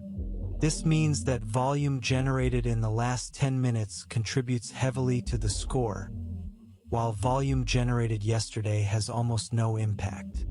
A stream processor calculates these volume windows in real time, writes the scores to Redis, and the API gateway reads from Redis to serve the trending markets page. The user gets a dynamic, fresh list of what is happening in the world right now. For recommendations, the platform uses collaborative filtering. A nightly batch job reads the trading history of all users. It calculates similarity scores between markets based on co-occurrence. If a large number of users who bought shares in Market A also bought shares in Market B, the system establishes a relationship between Market A and Market B. These relationships are written to a database. When a user views Market A, the front-end queries the database to show users who traded this also traded that, helping users discover new markets. Finally, let us tie these pipelines to the core DDIA concept of derived data systems. Kleppmann invites us to think of a complete software architecture as a single, large database. In this view, the different databases and storage engines we use are not separate systems. They are different indexes or views of the same underlying data. In our prediction market architecture, the blockchain transaction log is the system of record. It contains the ground truth of all ownership and assets. If we lost all our servers and off-chain databases, we could rebuild the entire state of the application from the blockchain ledger. Our PostgreSQL database, Redis caches, Elasticsearch search indexes, and ClickHouse data warehouses are all derived data systems. They store data that is copied and transformed from the system of record. To keep these derived systems in sync, we must avoid the anti-pattern of dual writes. A dual write occurs when the application code writes to two different systems. For example, when a trade executes, the API code attempts to write to PostgreSQL and write to Elasticsearch. This is dangerous because if the first write succeeds and the second write fails due to a network cut or database crash, the two systems will diverge. Furthermore, concurrent writes can arrive in different orders at the two databases, creating permanent consistency mismatches. Instead of dual writes, we use change data capture or CDC. CDC treats the primary database as an event stream. We run a daemon like Debezium that monitors the transaction log of our primary PostgreSQL database. Every time a row is inserted, updated, or deleted, Debezium captures the change and publishes it as a message to Kafka.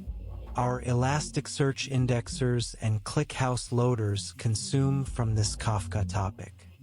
Because Kafka guarantees strict ordering, all derived systems apply the database changes in the exact same sequence.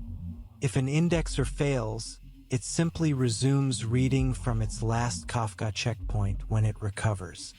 By modeling our architecture as a unidirectional flow of events from the system of record to our derived data systems, we eliminate write conflicts, guarantee eventual consistency, and scale our analytics without compromising the integrity of our core transactions. Software systems are not static monuments built once and left untouched. They are living organisms that must continuously adapt, scale, and evolve to survive in a competitive marketplace and a changing regulatory environment. In the first chapter of Designing Data-Intensive Applications, Martin Kleppmann defines the three core design principles that make a system maintainable over its lifetime: operability, simplicity, and evolvability. Operability means making it easy for the operations team to keep the system running smoothly. Simplicity means managing complexity so that new engineers can understand the system.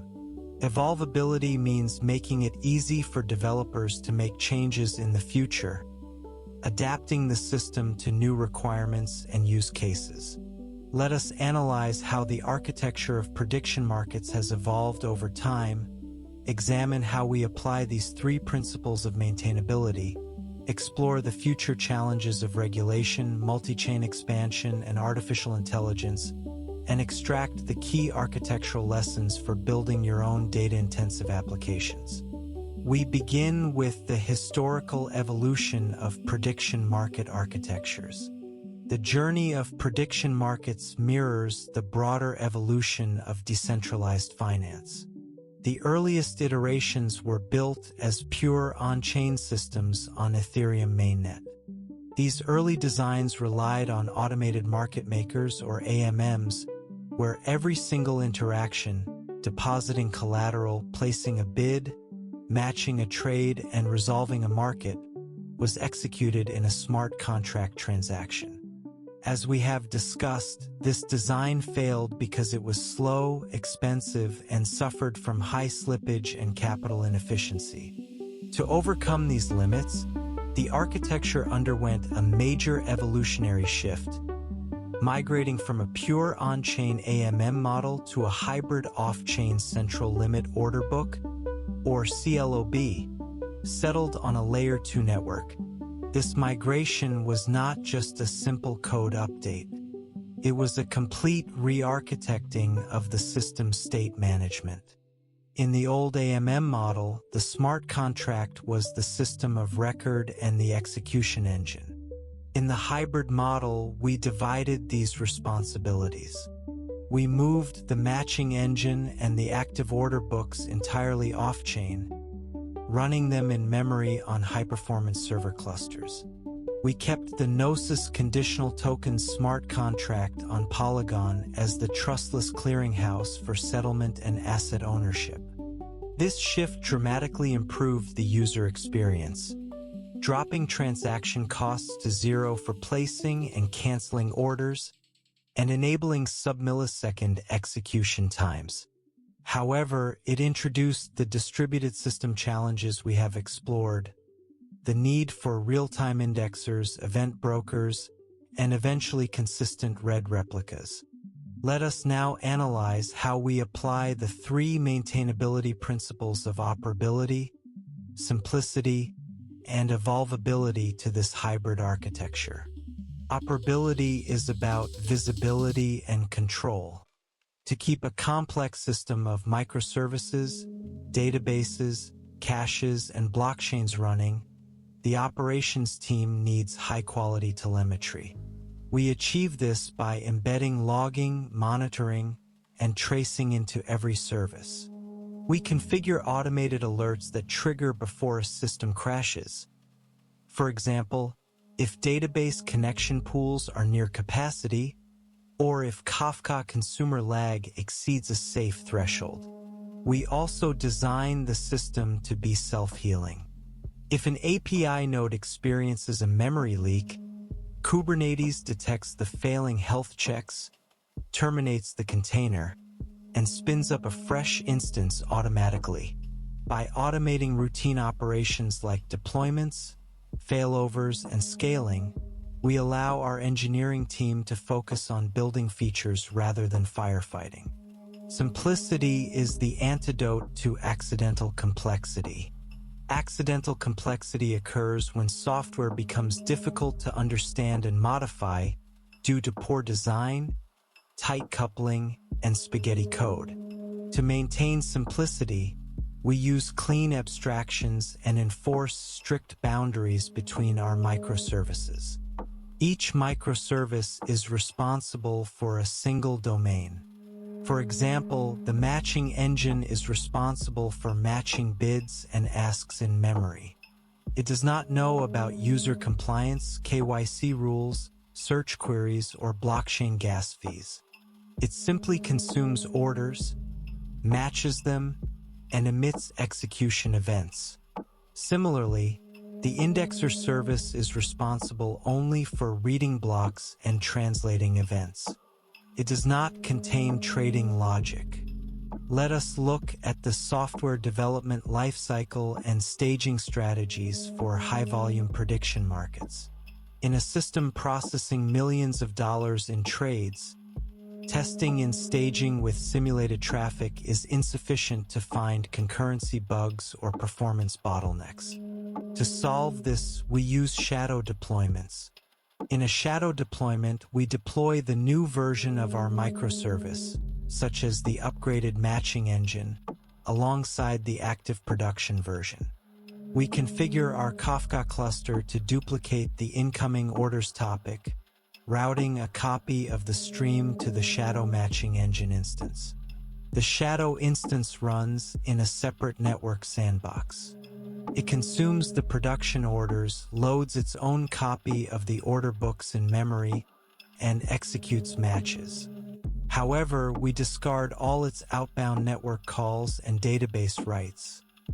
The shadow matching engine does not settle trades on Polygon, nor does it update the production database.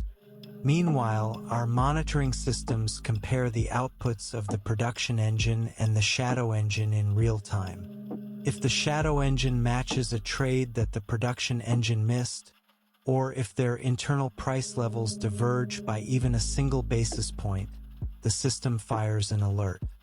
By running shadow deployments under real-world production load for several days, our engineers can verify the performance and correctness of new algorithms with zero risk to user funds.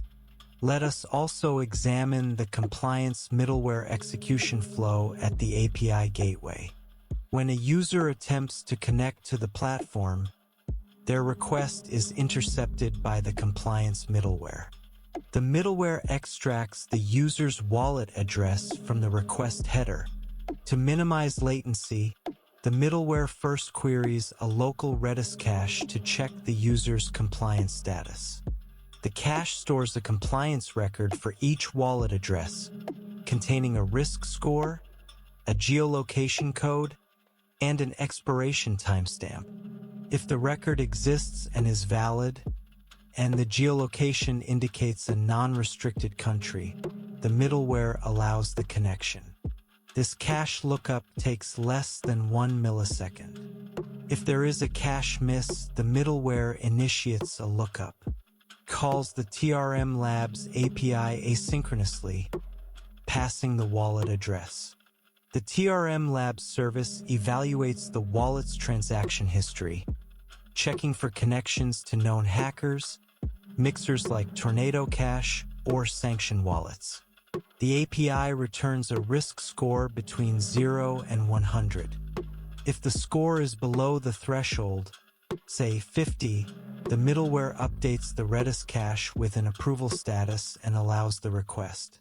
If the score exceeds the threshold, or if the IP address indicates the user is in a restricted region, the middleware updates the cache with a block status, returns an HTTP status code 403 representing forbidden access, and closes the WebSocket connection.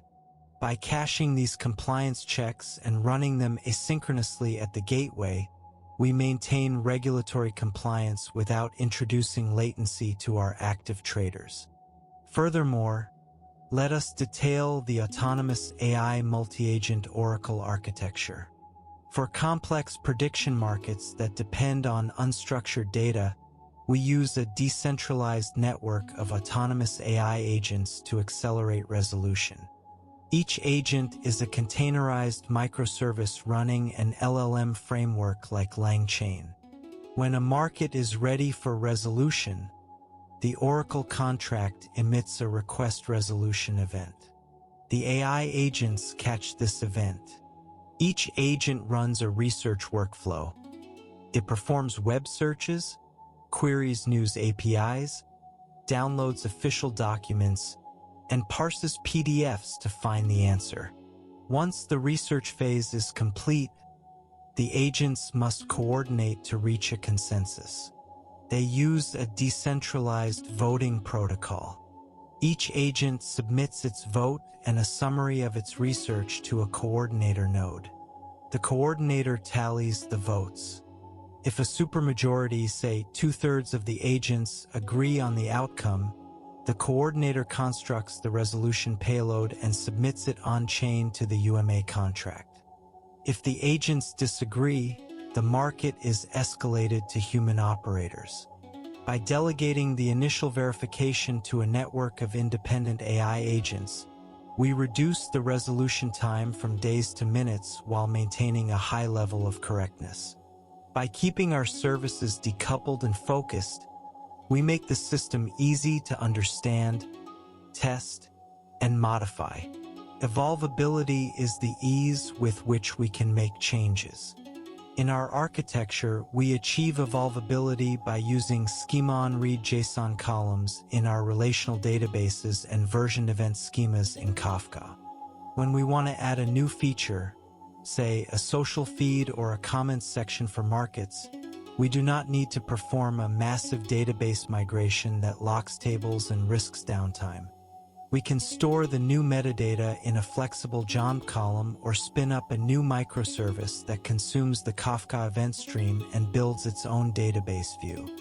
This allows different development teams to work independently, deploying new features without coordinating changes across the entire system. As we look to the future, prediction market architectures face several major engineering and product challenges. The first challenge is regulation and compliance. Governments around the world are developing frameworks for digital assets and prediction markets. To survive, the architecture must support geo-blocking, wallet compliance checking, and tax reporting. We must design our systems to be auditable, providing clean, cryptographically verifiable histories of all trades and resolutions. This compliance must be enforced off-chain at the gateway layer, protecting the underlying smart contracts from regulatory actions while ensuring the system remains compliant in the jurisdictions where it operates. The second challenge is multi-chain expansion and liquidity fragmentation.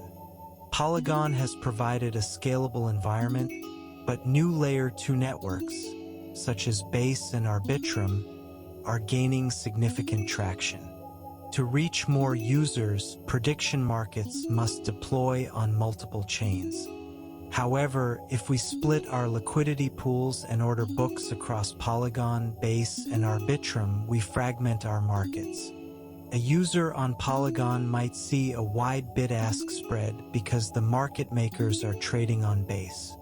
To solve this, we must build cross-chain matching engines and shared liquidity networks. The off-chain matching engine must aggregate orders from all chains, matching a buyer on Polygon with a seller on Base, and using cross-chain settlement protocols to execute the transfers atomically. This increases the complexity of our settlement engines and indexers, requiring us to manage multi-chain finality and gas price dynamics. The third challenge is the integration of artificial intelligence. AI is transforming prediction markets in three ways. First, AI-powered market creation.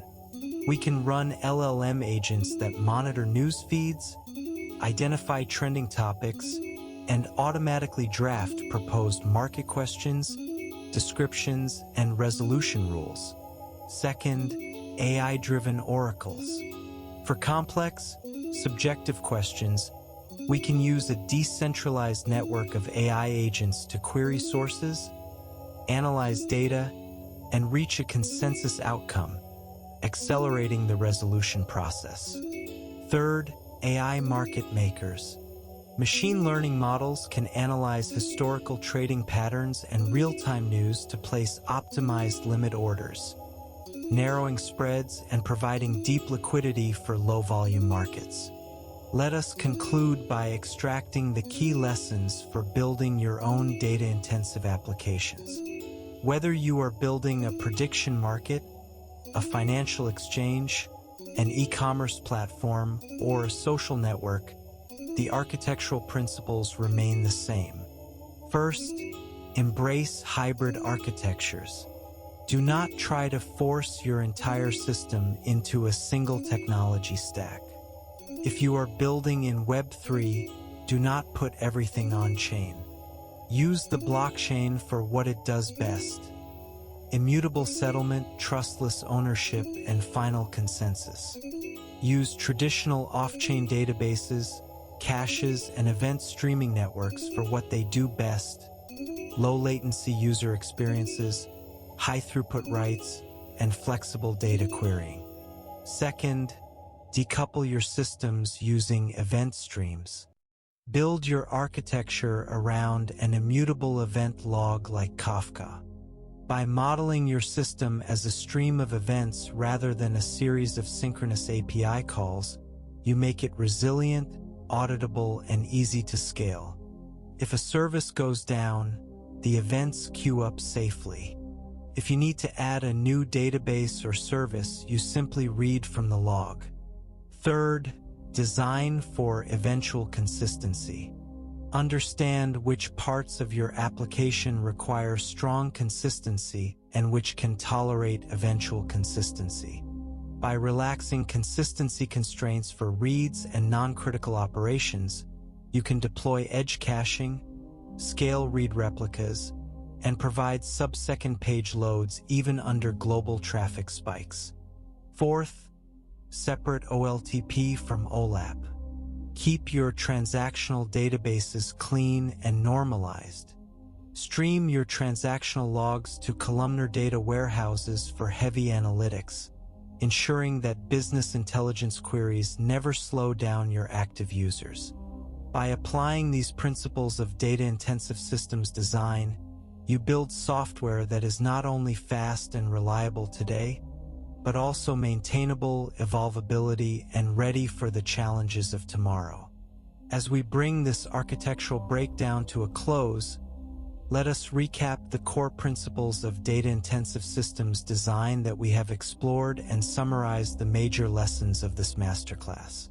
We have traced the complete life cycle of a prediction market, examining the data flows from the user's browser down to the database storage engines, smart contract mechanisms, optimistic oracles, matching engines, scaling networks, replication strategies, and analytics pipelines.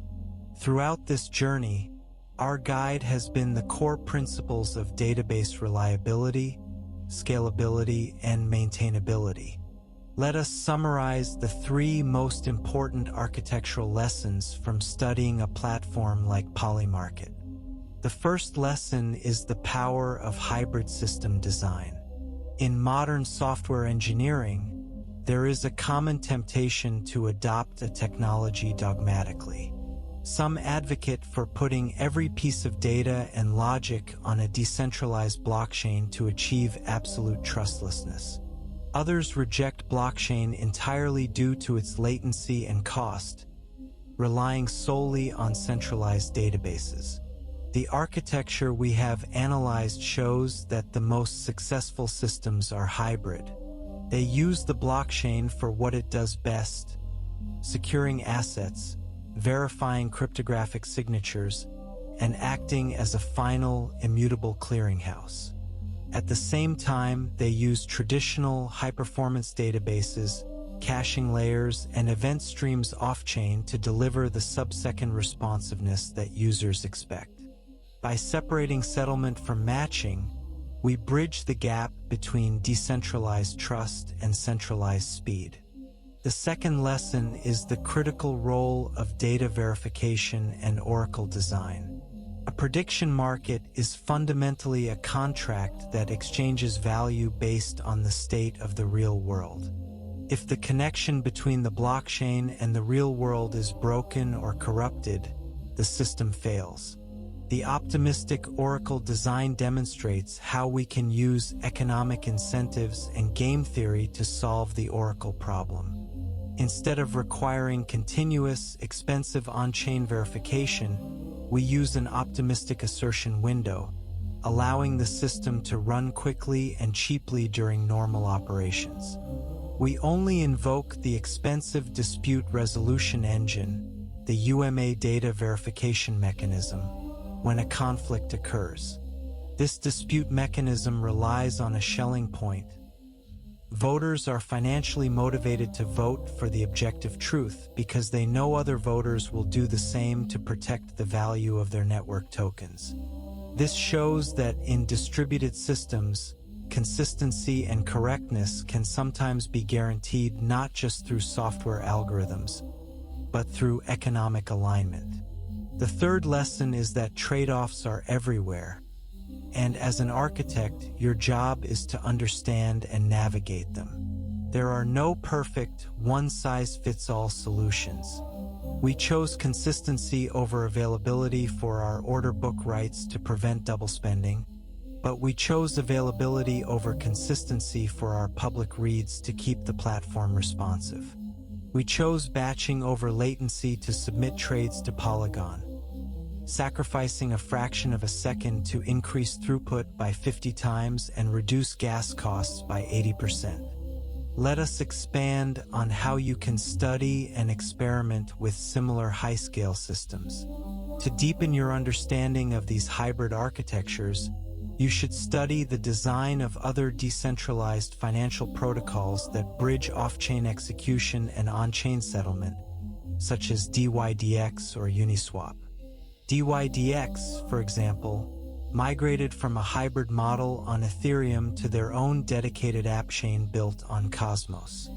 By analyzing their migration documents and architecture blogs, you can see how they solved the same scaling bottlenecks we have explored, transitioning from a single-threaded matching engine to a fully distributed validator on order book. You can also look at Gnosis Safe, the industry standard for multi-signature wallets and account abstraction. Their smart contracts are fully open source.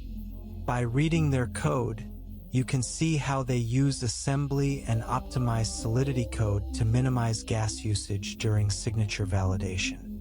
You can deploy their contracts on a local hardhat or Foundry environment, write scripts to construct user operations, and trace the execution logs to see exactly how memory and storage are manipulated.